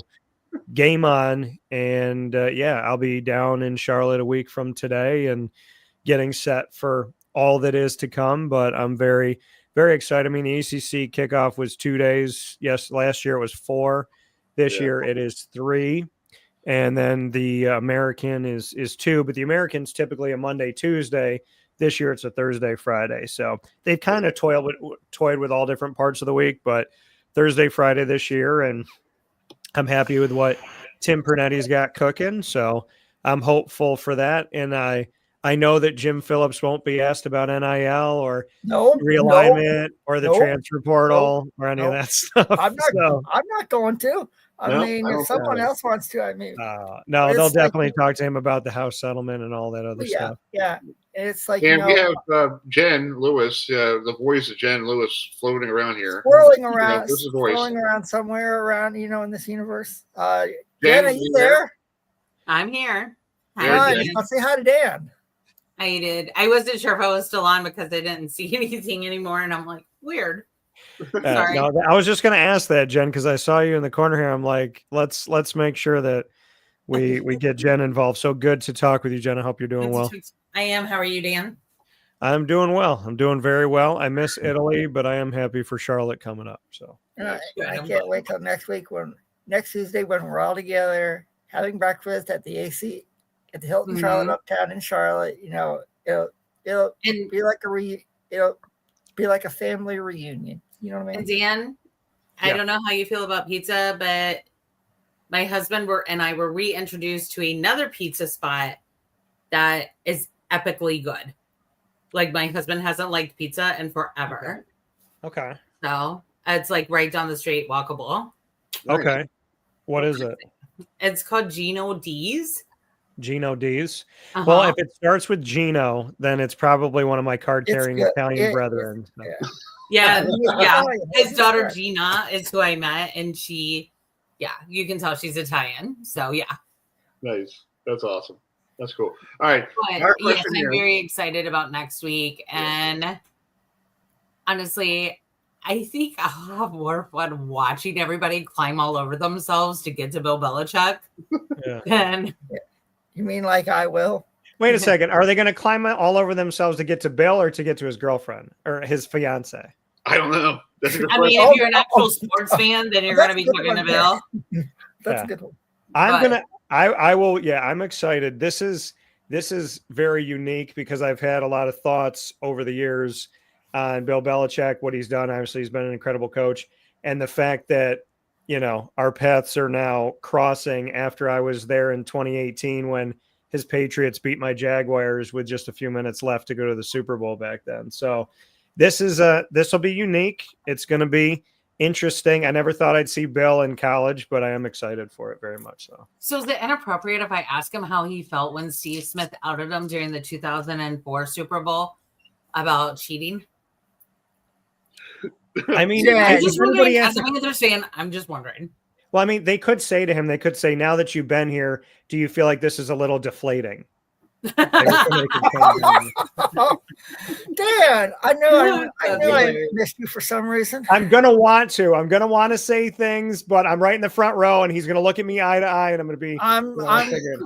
It's called same thing. It's called Chris and I are going to be in the front row, right, Chris? Yeah, we're going to be back where we are. We're going to let Dan have Bill look at him like this going. I'll let you guys stay in the large conference room, and I'll go ahead and be where I'm usually at, okay? Yes, Jen. Yes, Jen. I mean, it'll be like a family reunion. And I mean, I want to know, I want to know what goals he had. I want to know what goals Bill Belichick has as a first-year head coach in college. I mean, it's like. I'm sorry. Can I introduce you to the storied historian that is Bill Belichick? What do you think his goal is? Well, well, it's like you look at his first game. It's in like on Labor Day night against TCU. I mean, it's like I want to know, how the transition has gone. In spring practice. Not being around, all those, not being around young adults compared to, what he had in Foxborough. Right. You know who else I'm excited to speak to, though? Who? Honestly, I'm excited to speak to Coach Fran Brown from Syracuse, because super good guy. When we talked to him last year, Adam, you were with me when I was talking to him, right? Yes, I was. Outside of media days. Mm-hmm. Super nice guy. And then I'm also really excited. I want to talk to Davo about coming on my show, to be honest with you. There's one coach I'm not excited to see because last year is the first year I made him smile, so I won't say who. You two know who it is. Dan will tell you offline if you want to know. But I mean, there's a couple other coaches that I'm excited to speak to, but I really liked Fran Brown's energy. And I'll say this: last year I was right when they asked, because Boston College kind of was the surprise team of the ACC last year. Mm-hmm. Yep, they were. So I was right when they asked that question, and they were making fun of me on local Charlotte radio until they weren't. Well, Jen, it's called, well, they didn't know my name, but yes. Jen, it's like, Syracuse has been in the headlines lately since they snagged one of their highest recruits in history. Yeah. Up there, it's like, was it, Dan, a 4-star recruit, that signed with Syracuse? It was, and to tell the Syracuse fans, there's 5 stars that you can get. We didn't know it went up to 5 until now, so it's actually 5 that you can get. Okay. And this is a 5-star basketball and football. Yes. Play. Yes. And it's like when I heard the news, the first person I thought it was you, Dan, since you cover Syracuse, and it's like, this is a huge impact on head coach Fran Brown. And he could have a quarterback battle taking place because of, Stephen Jelly comes in, the transfer from Notre Dame, and we all know how he did against Penn State in the semifinal last year. And there is going to be a quarterback battle between him and Ricky Brown. Season opener is against Tennessee and Atlanta. We all know what happened with Tennessee in the offseason with Nico. So I think Syracuse is going to win that game because of everything that happened in the offseason with Tennessee, because I think Syracuse is going to be my surprise team this year after what happened last year. Folks, I think Syracuse is for real. Fran Brown is legit. Dan can tell you after being around him. So I think Syracuse, is going to go to a bowl game this year. And I think it should be interesting to see who wins the quarterback battle going into week 1 versus Tennessee and Atlanta. Yeah. Hey, Dan, I got to say, I got to do my impersonation of Jimbo. I loved your impersonation last week when I was driving up to Pennsylvania. I was listening to it on the video, on the audio, on the phone thing, on the when I was driving my paint van, and I'm like, oh, I got to do it better. Jimbo. All right. All right. Here's my impersonation of Jimbo. Yeah, I know. We went down to this field there. We have to drive the ball down there. I don't understand why we couldn't get the touchdown there and go in there and you go in there. And he kept using the hand, Stan. you see that? You know, it was like the hand thing going every time we talked to him, right? Yeah, he's the only person. And listen, I'm a big fan of Jimbo Fisher, and love talking to him on and off the air. I will say that he is the only person I've ever met that can interrupt himself. Yeah. So, Oh, I believe it. I believe Let me it. introduce you to me, Dan. what did you say? Let me introduce you to me. Yeah. but you did talk about Fran Brown in this place called Syracuse. So I do want to weigh in on my hometown. Yes, I did. So Fran and I have gotten to spend some time together. We've gotten to talk about a lot of things. I do appreciate more than anything that he is a person of God, as I am too. Mm-hmm. And so we've had that conversation. We got to do an interview in his office last year, just him and I, and kind of break down a lot of different things and what he thinks of Syracuse and what the block S means to him and all that. So that was a lot of fun. And, you know, just to get to be around him, be around the staff, I do want to thank him because he did take time out of a press conference last year to congratulate me on 21 years in broadcasting. I did not know he was going to do that. That was live. So I will say that I have really appreciated talking with Fran. He is recruiting locally. He's got a bunch of guys from my alma mater, Christian Brothers Academy, that just won another state title. Oh, and by the way, so they won a state title, and thanks to the fact that the staff has treated me so well, I got a ring this year. Oh, nice. So, Nice. Go, Dan. hell yeah. So Go, Dan. I got my first championship ring, and Nice. so I do want to give a shout out to the guys, Dante Baccier, who's a wide receiver. You'll also see Darian Williams, who's wide receiver, could play corner, but a wide receiver. And one of the guys, big guys on the offensive line, Matt Hahn. And then another guy, Cardi Shepard, who is from CNS, which is also here in Central New York. He is heading off to Syracuse and is already out there. So what I will say about the Orange is I'm excited about the fact that they'll be a part of the AFLAC kickoff game. It's with the same team of Peach Bowl Inc. that runs the Chick-fil-A Peach Bowl. Mm-hmm. So this will be awesome. I got to end last year at the national championship in Atlanta. I get to start this year in the same stadium in Atlanta, God willing, here with Syracuse, Tennessee. So Fran has done an incredible job in recruiting. The staff has been awesome. There's a lot of good things to come. And people have asked, what does it mean that Steve Angeli came into Syracuse with Ricky Collins Jr. also coming in? My words back to them was, it means we're going to have an exciting fall. So I'm very much looking forward to this. And the funniest thing about it is I said right before they brought in Angeli, they're like, so what do you think? I said, I think Fran's getting another quarterback. I said, I don't think he's done yet. I said, if he can get another one, he's going to bring another one in. And he brought in Angeli, and Angeli did a good job. For those of you that watched the college football playoff, Notre Dame helped them when Riley came out, helped to make sure that they moved forward over Penn State. So Notre Dame definitely did a great job last year. Steve Angeli did a nice job when he came in. Ricky Collins, big question mark, didn't really play that much at LSU, but there's some young guys behind those two guys as well. So I will say that watching the quarterbacks throw that ball in the spring was fun, and I can't wait to get back to the Ensley Center and as well as outdoors and get to see what the guys have to offer. But hey, listen, it's a quarterback battle. I like it. I'm excited. And if people were wondering, like, is it just Angeli's job? Well, Fran's having Ricky Collins come to media day. So that's interesting. It is. Yeah. And that was the last one it changed that happened today. Oh, wow. That's cool. Dan, I got to say, the people I'm going to look forward to besides Bill Belichick is Frank Wright, because he's down here in Maryland. I'm in Maryland, and he was a Maryland quarterback, and he went into the Orange Bowl and took out and came back and beat the Miami Hurricanes. And my brother does not even talk about that game down here at all. I remember that game. Yeah. Will does not even talk about it. I said, what about that Frank Wright game? Will, he goes, don't even bring that up. I'm like, okay, buddy. Yeah, I'm all right.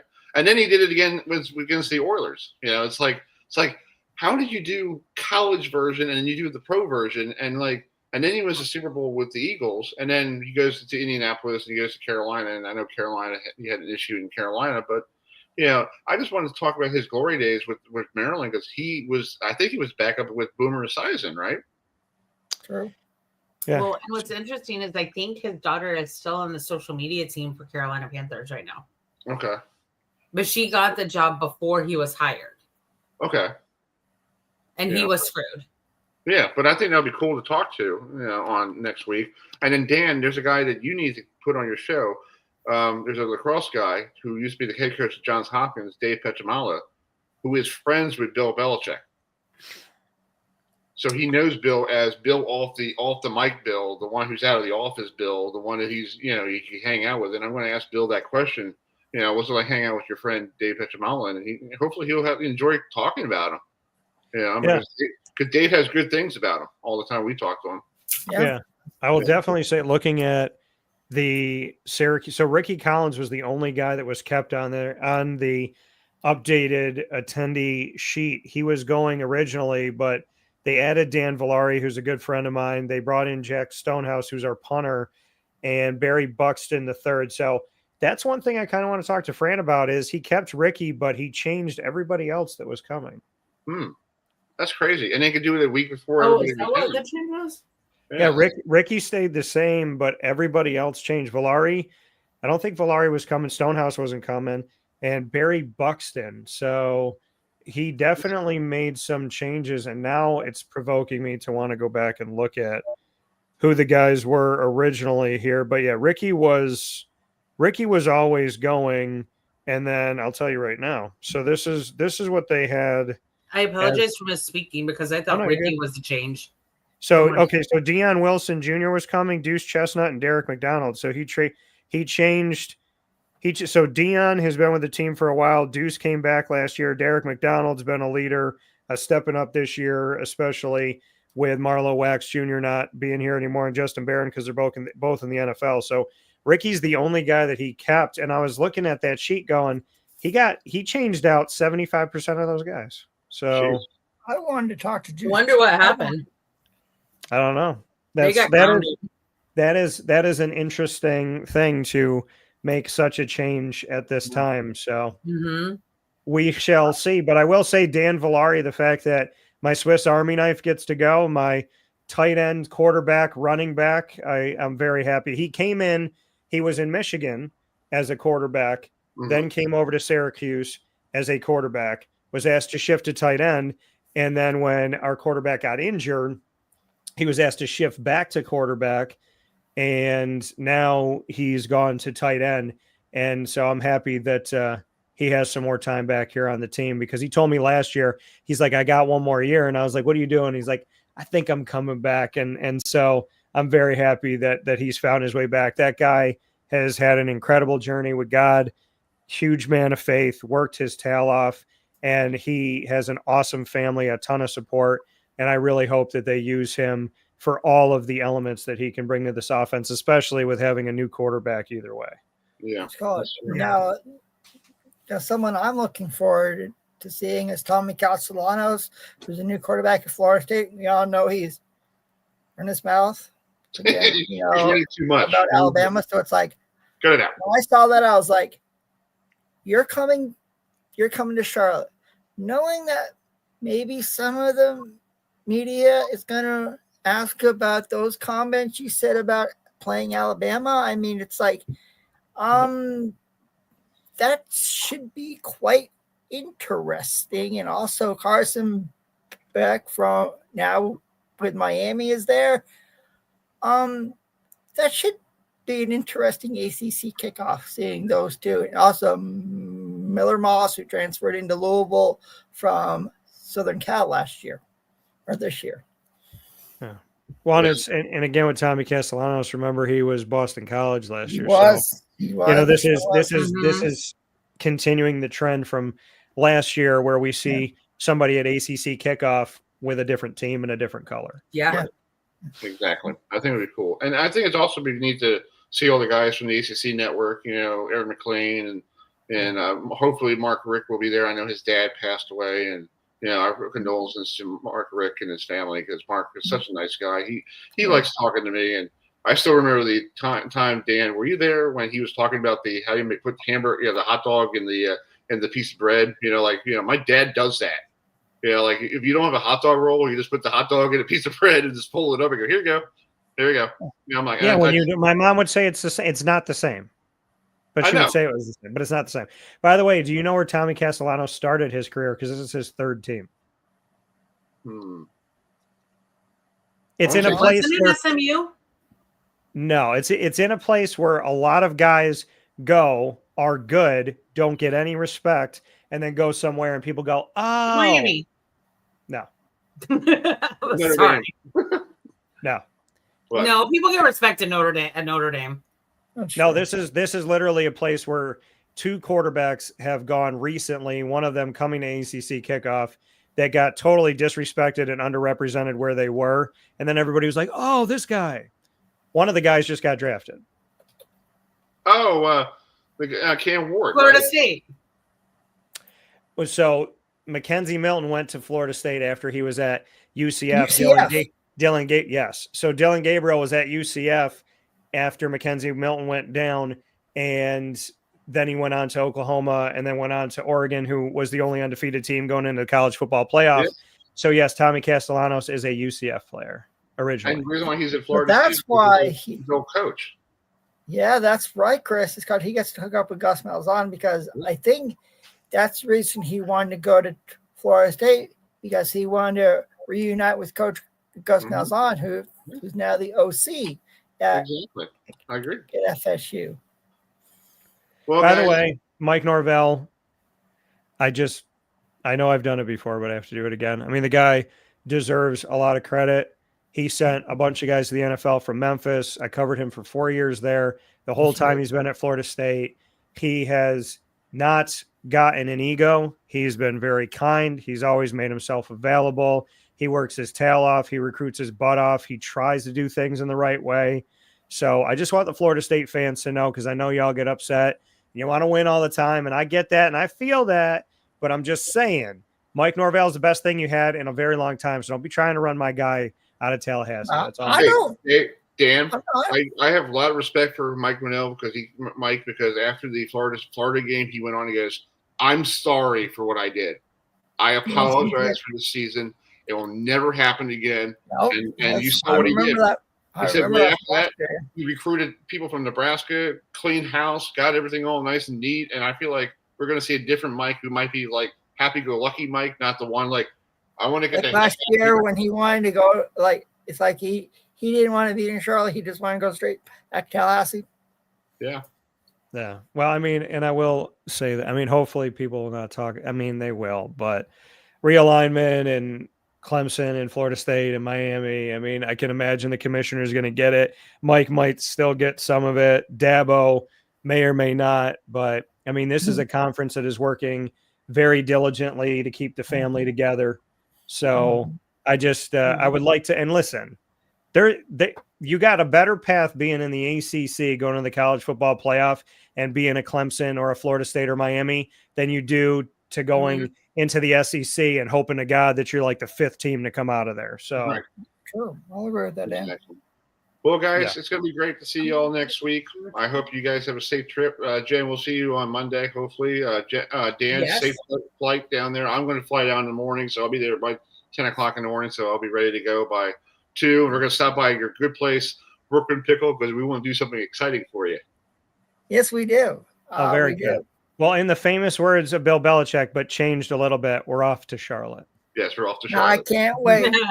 I can't wait, guys. All right, guys. We'll see you soon. All right, Dan? We'll see you next week, guys. Nice to see you, Dan. See you, Jen. Good to see you too. You, Dan. Be safe. All right, Dan. All right, Jen. See you. Bye. All right, guys. That's Jen Lewis and Dan Vittori. We'll see you all next week down in Charlotte.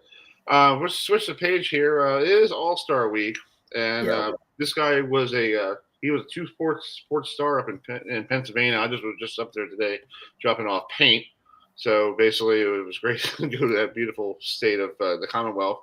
But this guy is doing really well on the PBA tour, on the senior 60s tour. Just won the Roth championship, and he's going to join us right now. John Burkett will be joining us right now. So, John, hello. Welcome back to the program, sir. Thanks for having me. How you guys doing? You're welcome. Doing great.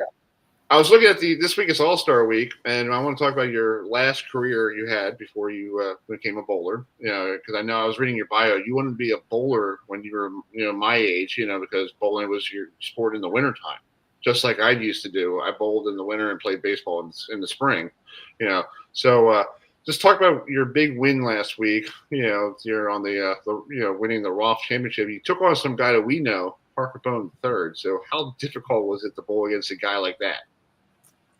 Well, I mean, first of all, I've been bowling my entire life. I grew up bowling junior leagues and everything. So, like you said, it's been a dream of mine from back then. I watched all these guys bowl on TV on ABC Sports for years, and I always wondered if I could compete with them. And now I'm getting the chance to do that. So, it's been a great experience. And I won my second title, like you said. The first one was they're all PBA 50 tour actually, but they have a couple designated events for only 60 and above. And so that was a 60 plus Mark Roth championship, who's also a New Yorker. It was a guy that was my favorite bowler growing up. So it was kind of cool to win his named pattern championship. But bowling against Parker, he's one of my favorites out there.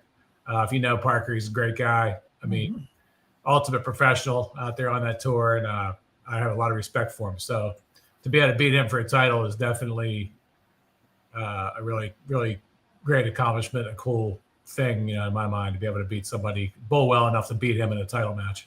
Yeah, we got the clip of you winning last week. I found it online. I love your bowling jersey. You got the San Francisco Giants going on there, big guy. So that's good. And your old number 33. I didn't realize that was your number when I was watching I was looking at the All-Star games. I'm like, wait a minute, he's 33. I'm like, okay, I got it. All right, cool.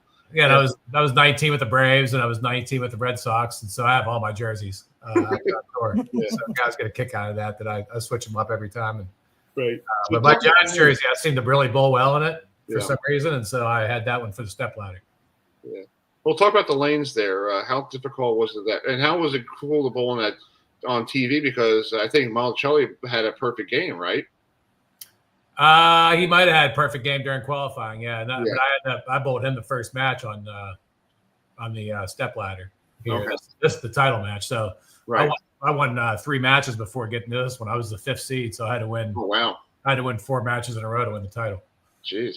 But I actually the lanes were very difficult during the week, but I had a really good. Sometimes you just match up really well, your ball roll and the lane surface, and you just see the pattern really, really well. And this was a week for me where I had a little different look than most guys, and that's when you got to take advantage and take down the tournament. And I'm glad I was able to do it. That's cool. That's awesome. Congratulations on your winning. Yeah. Oh, nice. There it is. Nice. Oh, wow. Cool. That's cool. That's beautiful. Very nice job. Nice. Awesome. I got to talk about your other career. I was looking at your baseball career, and in 1993, you actually were in Baltimore at this time during the All-Star Week, with the Giants, and then you had a bad inning. I'm sorry. I'm not bringing up that bad inning for you because I feel like you might get angry, but how difficult was that inning? Bad innings. I had the bad ones and play. I was looking at that. I do have an easy clip for you, a better clip for that inning. Okay, here you go. Rodriguez. Okay, I found this better than the whole inning. I was watching it last night trying to find the best one for you. Here's Joe Carter. Joe Carter, yeah. Sit down, big guy. That's a good hands. Today they would say it was 101 miles an hour, but sit down, big guy. Back then, they didn't have the juice guns back then. Yeah. So how cool was it to be playing in the All-Star game? Because people don't realize, this time of year, Major League Baseball has the All-Star game, and you were selected with the Giants and with the Atlanta Braves, and you're both in the National League. 1 year you didn't play because it was in Seattle, and this year in '93 they brought you in because you were doing really well. What was your nerves like coming into an All-Star game, knowing that you have to face Joe Carter, Cecil Fielder? I think Cal was like, they took you out before Cal Ripken came up, but it's like that lineup. You had to pitch against Ken Griffey and all those people. You must have been like sitting there going, I don't want to screw up on CBS here. Yeah, that's pretty amazing. I grew up in a small town, Beaver, Pennsylvania. I was the first person ever drafted out of my high school, so I always felt like the underdog. I never really thought I would. I had dreams of being in the big leagues, but when it happens, it's just an amazing feeling. And then to make an All-Star game, and then not only 1 but 2, I think 9 years later, I made Seattle. But I did pitch in Seattle also. Oh, you did? I didn't see it on the stat sheet. They didn't I put pitched you in on the middle of the game somewhere. I pitched an inning. I guess there's people who put the stats together need to pay attention then. Well, in Baltimore, I got the loss, so that might have been. You might have saw yeah. version of the box score or something. Yeah, I didn't want to bring that up. Yeah, but in that game, a couple interesting tidbits about the All-Star game, being at the All-Star game. One of them was Pudge Rodriguez, who I played with later on, hit a line drive in Baltimore and it stuck in the fence. He hit it hard.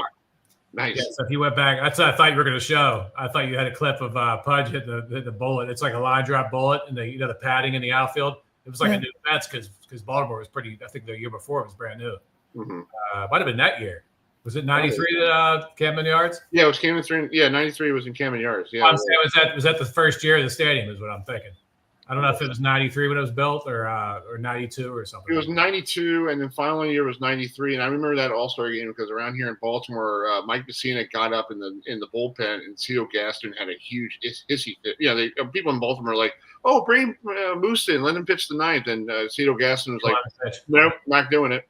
And everybody was all angry. And here in Baltimore, like they wanted to put him on effigy, and Cito Gaston. He was just trying to win a game. Yeah, he must have started. Moose must have started the day before the All-Star break or something like that. Right. So that's what actually happened to me too. I was 12-2 that year. I felt like I deserved to start the game, but I pitched 2 days before the game. I pitched Saturday. I think I pitched Saturday in Philadelphia. Okay. Maybe Sunday, but I think it was Saturday, and then the All-Star game was Tuesday. So. They didn't want me to pitch 2 or 3 innings. I've just coming off like 2 days off. So I pitched 1 inning, or not even an inning. I think I got knocked out in 2/3 of an inning or something. But that was probably a little much for me anyway at the time. I was still recuperating from the start a couple of days earlier. But yeah, anytime you get a chance to pitch in that game, you want to get that opportunity. Right, exactly.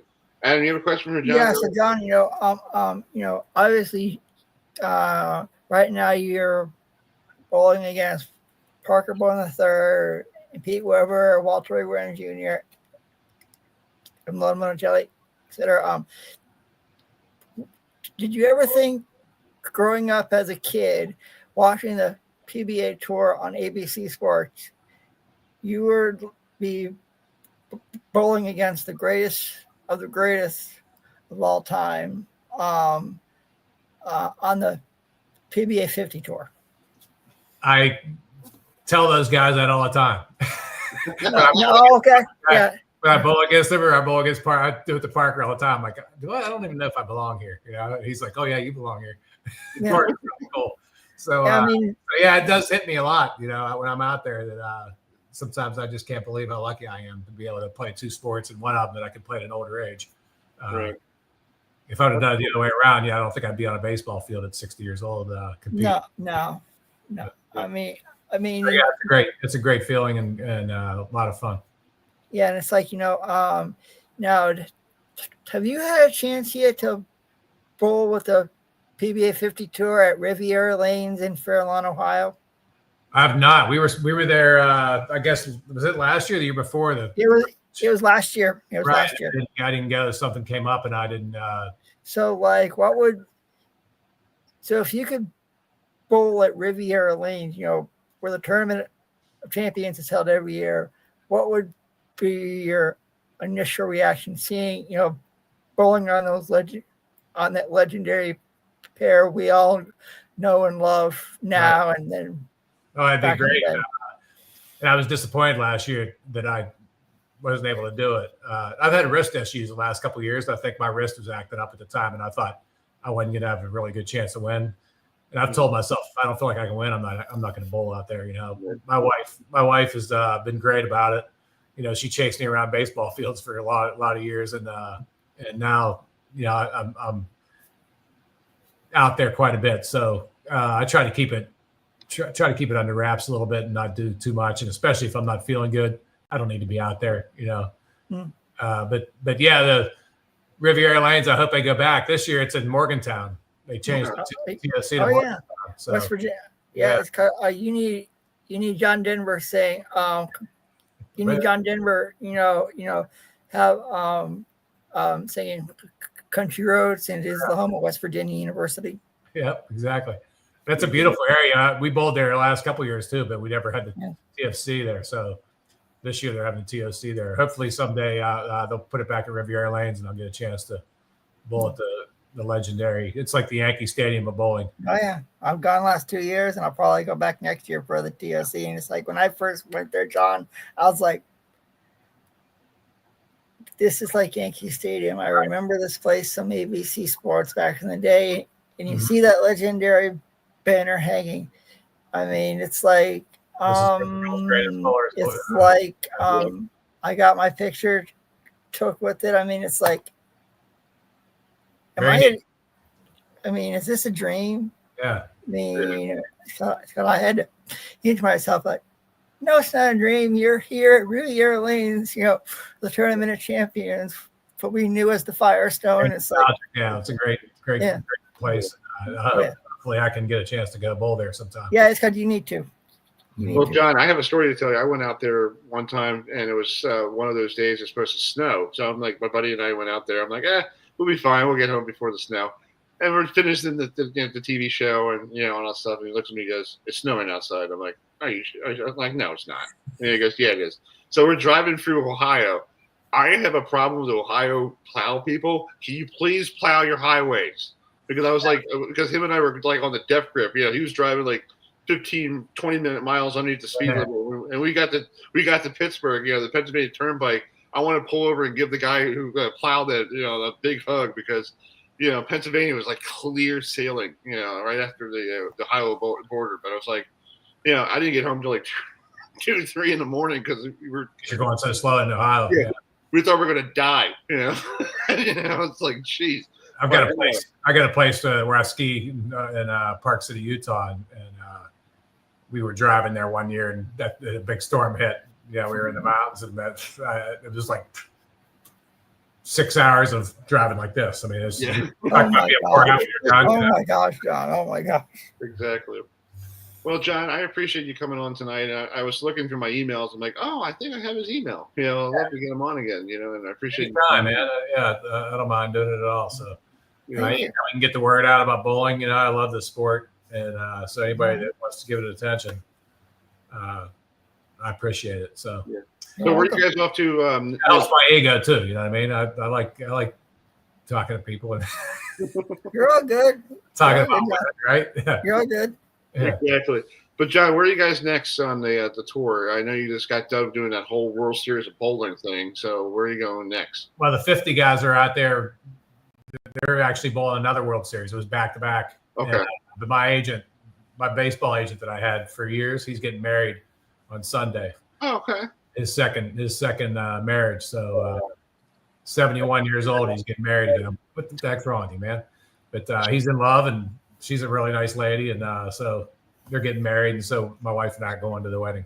That's cool. Well, congratulations to your friend, and congratulations on your big win. And we'll keep in touch. Okay. All right, you guys. See you, Adam. All right, man. See you soon. Yeah. All right. That's it. Bye. Yep. All right, that's John Burkett. Yeah, Burkett knows my name. We had to bring him on because of the All-Star game. I know, and it's called He Knows My Name. Hey, that's pretty cool. And dude, it's funny. I had his email because I typed it in the other day. And I'm trying to figure out who played in the All-Star game. Yeah. I'm going through all the people in my head. I'm like, let's see if I could get. I know. I don't think Wally Backman played in it, but I was like, let me try to get somebody like, somebody who played it. And I'm like, wait a minute, John Burkett. Yeah, and I emailed him, and I'm thinking like he gave me his email years ago. I'm thinking like it's not going to work. I'm like, get this garbage. And it's like he sent me an email yesterday morning going, yeah, I can do it. I'm just sitting home chilling. I'm like, He loves us, Chris. I mean, it's like we have connections with these people, and it's like cool. Well, we're trying to get the Bowie State bowling coach on, Coach Thompson, but looks like his device is not working. Well, let's go see if he has audio.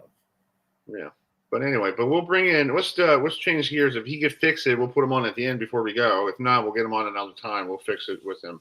Yeah, let's bring in our. I know you're a big Red Sox fan there, Chris, Adam. it's how we Red Sox fans are like living right now because we got a 10-game winning streak, going on out there. And, being a Red Sox fan like I am, when I heard about this gentleman coming on, but if you don't know about the station up there in Boston, WEEI, it's a legendary Red Sox station for so many years. And this guy does the pregame show and the postgame show on WEEI up there in Boston. And I think they're still cheering. So let's bring in Joe Wheel, who does the pregame and postgame for WEEI up there in Boston. So, Joe, thanks so much for joining us tonight.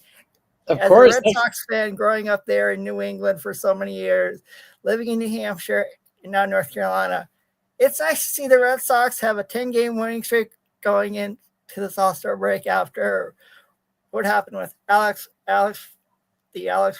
Bregman deal, about Alonso getting traded to the San Francisco Giants. I mean, things must be pretty good up there in Fenway Park this time of the year, right, Joe? Yeah, they definitely are. It's been a fun ride here to close out the first half. I feel like we've lived like 5 different movies, honestly, through the first half of this season. First half, obviously, being pre-All-Star break. But, yeah, they trade Rafael Devers, and, now they've kind of found themselves. I mean, they're playing great baseball. They're doing it in so many different ways, too, guys. They're pitching so well. You have guys like Crochet who have been great all season long, like along with a guy like Aroldis Chapman, but they've gotten some great pitching performances from Lucas Giolito. Brian Bayo is finally turning into the guy I think we all hoped he'd be too. So the staff has looked awesome. The bats have been alive. Roman Anthony is the real deal. And now you have Alex Bregman back. So this team's clicking at the right time and looking like the team, Adam, I felt like they would be, at the beginning of the season. And I won't lie and say that I had never lost faith. I there were times throughout this first half where I thought, okay, maybe the season just isn't going to turn out the way we had hoped. But no, they found their footing and they couldn't have closed out this pre-All-Star break stretch any better. Sweeping the Rays at home. Yeah. I mean, you look how good. I mean, Tampa has been really good. I mean, and sweeping now, go here to the All-Star break. You talk about Roman Anthony. You talk about their other prospect who they brought up from AAA Worcester. And they have, succeeded way beyond measure. And you look at Garrett Crochet, what he's done. I mean, maybe the Red Sox, can keep that momentum going in the second half and perhaps make the playoffs and Red Sox Nation be happy this year after what we've seen the last few years? I'm hoping so. I'm really hoping so. And I've once again bought myself back into this team because I think that they've kind of figured it out on offense. The strikeouts have come down. That was a huge problem for this team for a significant part before the All-Star break. But they've kind of figured it out now, I think, from that perspective. And they're winning close games too, Adam. That's a key thing because they were losing so many one-run games before this kind of recent 10-game winning streak. And they had been blowing out.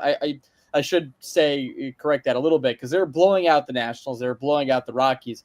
This Rays series to me said a lot where they could win all these close games. They got some big swings. Obviously, Cedar Rafaela with the big walk-off home run. We see him on our screen right there. I mean, he has been awesome. And what he's done for the lineup has, in my mind, sort of changed what I think the ceiling of this team could be. Because for the first couple months, I think a lot of us were saying, okay, this guy's probably going to be a utility guy. That's probably the best way to kind of have him on this roster. They've already signed him to this long-term deal. And granted, it wasn't for a ton of money, but they'd locked him up, for 8 years.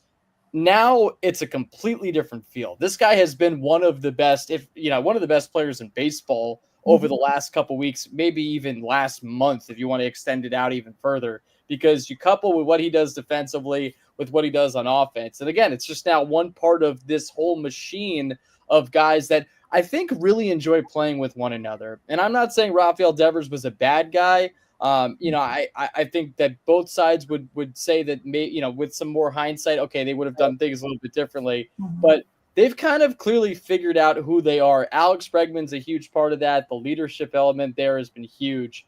And I just think this team has sort of figured it out now. And now the question is, how do they add? Because I think from what we've seen, even though they're going to have a lot of good teams coming up, I think they should be a buyer at the trade deadline. I think, okay, you obviously you're young players, but you have some veterans too. You have a top flight ace. The rest of your staff is starting to kind of come together. So to me, they represent a buyer in a division that seems wide open. And even though the Tigers are a very good team and they deserve a lot of credit, I still think an American League that's pretty wide open too.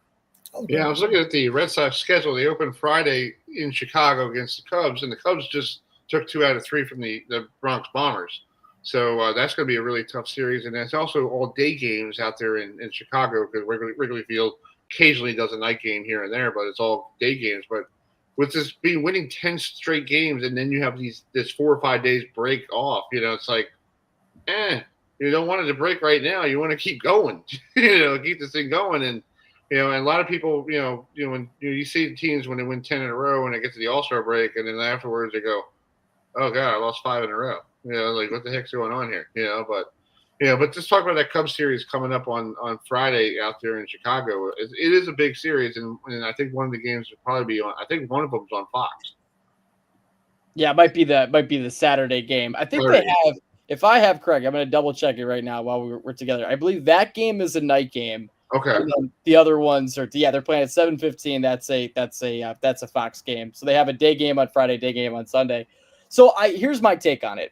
If they do stumble out of the stretch here, in the second half, I don't think it's because the All-Star break came at a bad time. I think it would more so have to do with they're playing some really good teams, and you could, I think make the argument that it's a little bit of a tough draw for the Sox coming out of the All-Star break, that they have to face the 3 teams in the National League that are leading their respective divisions, because you go from the Cubs and then you go to the Phillies and then the Dodgers. So those are 3 very good teams that we all, I think, now expect to see in October. Yeah. So I think the rest is coming. I still think it's coming at a decent time. You think of guys like Carlos Narvaez, who have been awesome this year, but he's playing so many games. You look at his minor league track record, and what he's now projected to play this year, he's going to completely exceed what he did in the minors. Guys like Crochet, even though he's in the All-Star game, he's going to not pitch in that one too. Bregman's also going to rest. And he's still, I think, defensively and maybe running the bases too, not fully back looking like the guy we saw prior to the quad injury. So I think if they stumble a bit, it's just because of the good competition that they have coming up.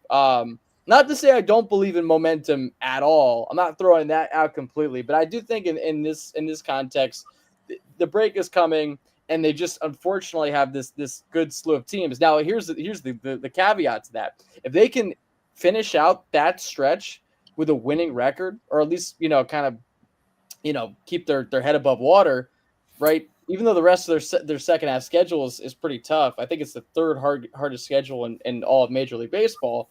You're still looking like a buyer to me, again, because of the context of everything we were saying before, the division, right, also the American League too. And I think actually just baseball in general, I think it's not like any one team feels like the dominant team, not even the Dodgers, because of all the injuries that they've sustained, on their pitching side too. So I think they look like a legit team, and I'm just glad it's finally come, after kind of waiting it out for a significant portion before we've hit the All-Star break. Yeah, and then the next weekend you got the Dodgers coming to town, so that's going to be a very big series. And the way the Dodgers are playing, they finally got the win, on Sunday after losing 7 in a row or 8 in a row, and everybody's like, "Oh my God, what's going on with LA?" Well, they had an 8-game lead on the Padres, and only lost 3 games in that whole span, so they're still good. Yeah. And Chris, not to cut you off, but it's I think what this is kind of given me more perspective on. And not to say I didn't know this, but I think when you're in the trenches of some things day to day, you kind of forget that we're playing 162 games, right?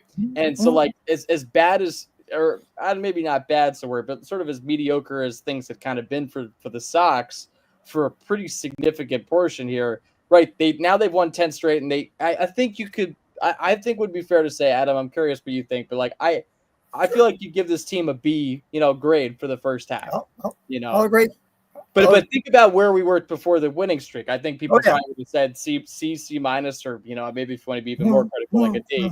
But it just again gives more context to like again, it's 162. It's a long season, and you have to ride the waves when you're a fan of this sport. Yeah, and it's like Joe. I mean, when they brought up Roman Anthony, Mayor from AAA Worcester, that helped them. Yeah, and you look how good they've done. Since being called up from Worcester, they have been sensational, and I think it's what the Red Sox needed.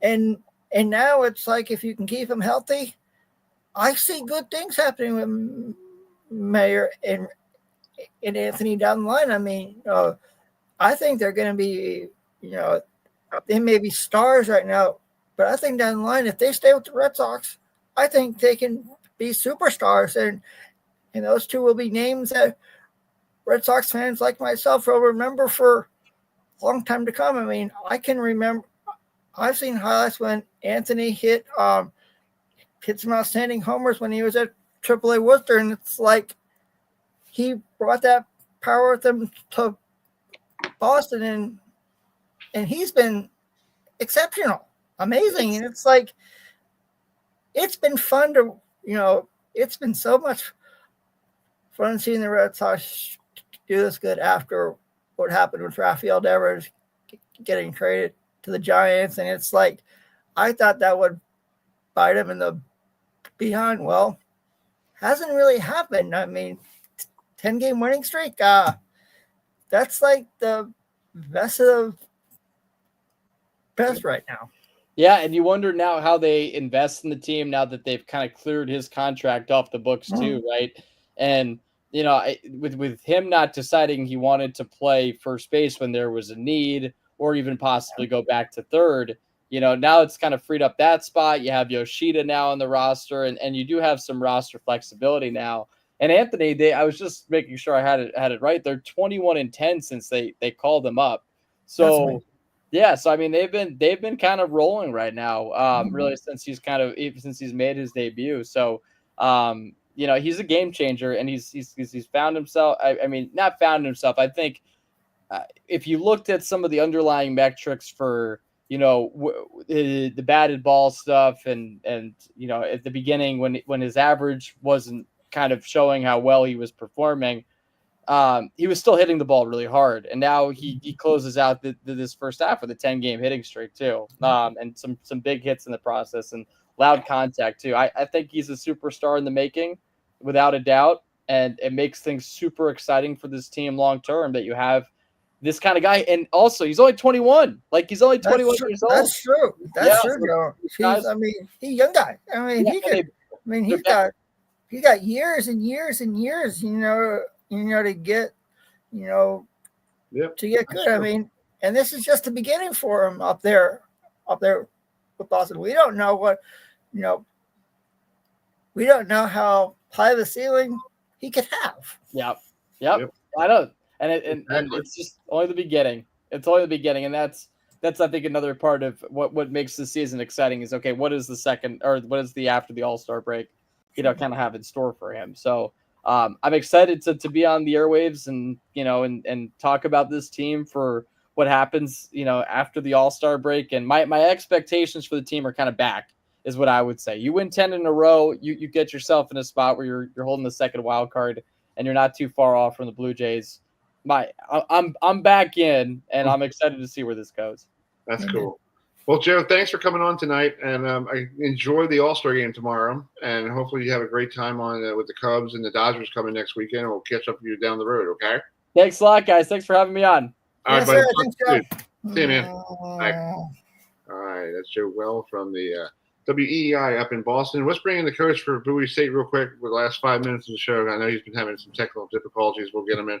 Hi, Coach Thompson. How you doing? I know you were having issues with the video and all that, but thanks for joining us. We'll get you on for the last 5 minutes. We'll get you on after we come back from Charlotte. We'll talk more with you. Yeah. Okay. But, when are you guys coming back from Charlotte? We're down there, the ACC kickoff. We're down there with all the media stuff, next week. All right. Yeah. So first of all, thanks for coming on tonight. How did this job at Bowie State come about? Oh, well, I guess let's see. How can I say this? I got in contact with the athletic director at one time, and he put me in contact with the head coach, which was Doc Andrew Campbell. And speaking with him, he, brought me on board as an assistant coach. And I spent about 3 or 4 years there at Bowie State with Coach Doc. And under his tutelage, I learned a lot about collegiate bowling. Nice. Adam, you have a question for him? Yeah. So, so just talk about how you got interested in the sport of bowling. Oh man, this goes back a few years.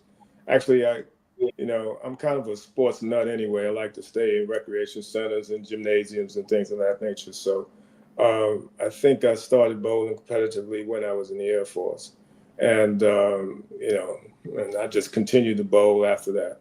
And, I decided to become a youth coach at Bowling Air Force Base, for a little while. And fortunately, I had an opportunity to, actually, I got a phone call from one of my coaches.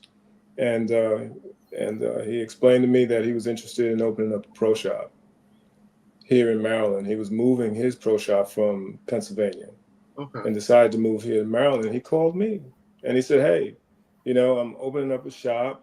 I'm relocating, and I know that you're in Maryland, and I know you know a lot of people, and I need you to help me open up my pro shop. Oh, wow. So once I decided to, hang with these guys, actually hang with Don Moyer and Michelle Mullen and Glenn Burney after they opened up their pro shop, it just kind of exploded from that point, because these guys were touring pros at the time, and actually former touring pros. And they came with a wealth of knowledge and understanding about the sport, and provided high level instructions, coaching all types of players. So fortunately, I was in that environment for a good 5 years. It was a great time for me. I learned a lot from them. That's cool. And actually, I believe that we were on the forefront of video analysis at the time. So we used video analysis to help coach bowlers understand their physical game, understanding lane play, and with that, we just kind of exploded. And I believe that now, I think because of us, I think now everybody's in the video analysis. There's been some years, but video analysis is really one of the key tools that I use to assist me to coach bowlers. That's cool. Well, Coach, we we're up against the clock, but thanks for coming on. I hope we can get you back on a little bit more, down the road. We'll talk more about your bowling career and what you want to do at Bowie State, and how the CIAA, it's a good bowling league for the ladies there. And I know you guys had a tournament here in Towson, up there at the Towson Lanes, the AMF Center up here. So, but we'll catch up, a little more down the summer. Okay. But thanks for coming on tonight. All right. Well, thank you. All right, man. Talk to you soon. All right, see you. Bye-bye. All right. That's the coach of Bowie State's new bowling coach, Tubar Thompson, joining us. We're going to wrap it up here. We were trying to get him on, and I got to get him on because we had people from Bowie State wanted on the show, and we reached out to him, and we would love to have him on. So next Wednesday night we'll be in Charlotte. We're going to broadcast at 5:00 from the hotel. We'll recap the second day of the ACC kickoff. We'll have Florida State on there. We'll talk about SMU football. We'll see who we can get on the program. Or if you're watching this program, if you want to be a guest on our show and ask questions to us, like they do on a real talk show, if you want to, we'll put the link out and you could join us and you could be live on video if you want to. Yeah. Yeah. We'll try that. Maybe we'll try something new for the first time in a very long time. Well, why not? Why not? Never been done before, so we'll do something new, cool. Before we go, we're talking about Notre Dame and Miami. And at that December 3rd, 1977, that's when Notre Dame beat Miami in Miami. And the number one song was Brighten Up My Life by Debbie Boone. And it was staying on the charts for 8 weeks at number one. This song came in at number 70. And we're going to end this with this guy. This guy is a true legend, and I play him all the time because I like him. I like Neil Diamond, too. Yeah, so we're talking about Neil Diamond. This came in December 3rd, 1977. This was number 70 on the chart. So we're going to end it with Neil with this. This is a different rendition of Desiree Adam, because he talks about something different. So I want to play this before we leave here. So we'll see you all next Wednesday down in Charlotte. We can't believe this time next week we'll be down there. So have a great rest of your week. Stay warm, stay cool. Make sure you stay hydrated and stay away from the thunderstorms. So we'll thank drink plenty of water. Yes, and also we want to say thank you to Dan Tortora and Jenn Lewis joining us, and John Burkett, and everybody who will be on, and Kevin Stone will be joining us as well. We'll see you all next Wednesday night. So here's Neil. Good night, everybody. Bye. New songs. They're like newborn babies. You give birth to them, and pretty soon they're not yours anymore.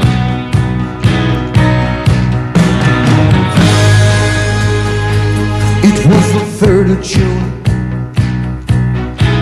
on that summer's day, when I became a man at the hands, wise old drifting sage. And she came to me, just like the morning sun. And it wasn't so much her words as such as the way they were sung. It was the way they were sung. Desiree, Desiree, and there I was found by the sweet passion sound of your loving song. The time was right, the night was long. Do you remember Desiree? Oh, Desiree, and yet somehow I knew I could only have you till the morning light. Only for that single night. Sweet Desiree, we made it right.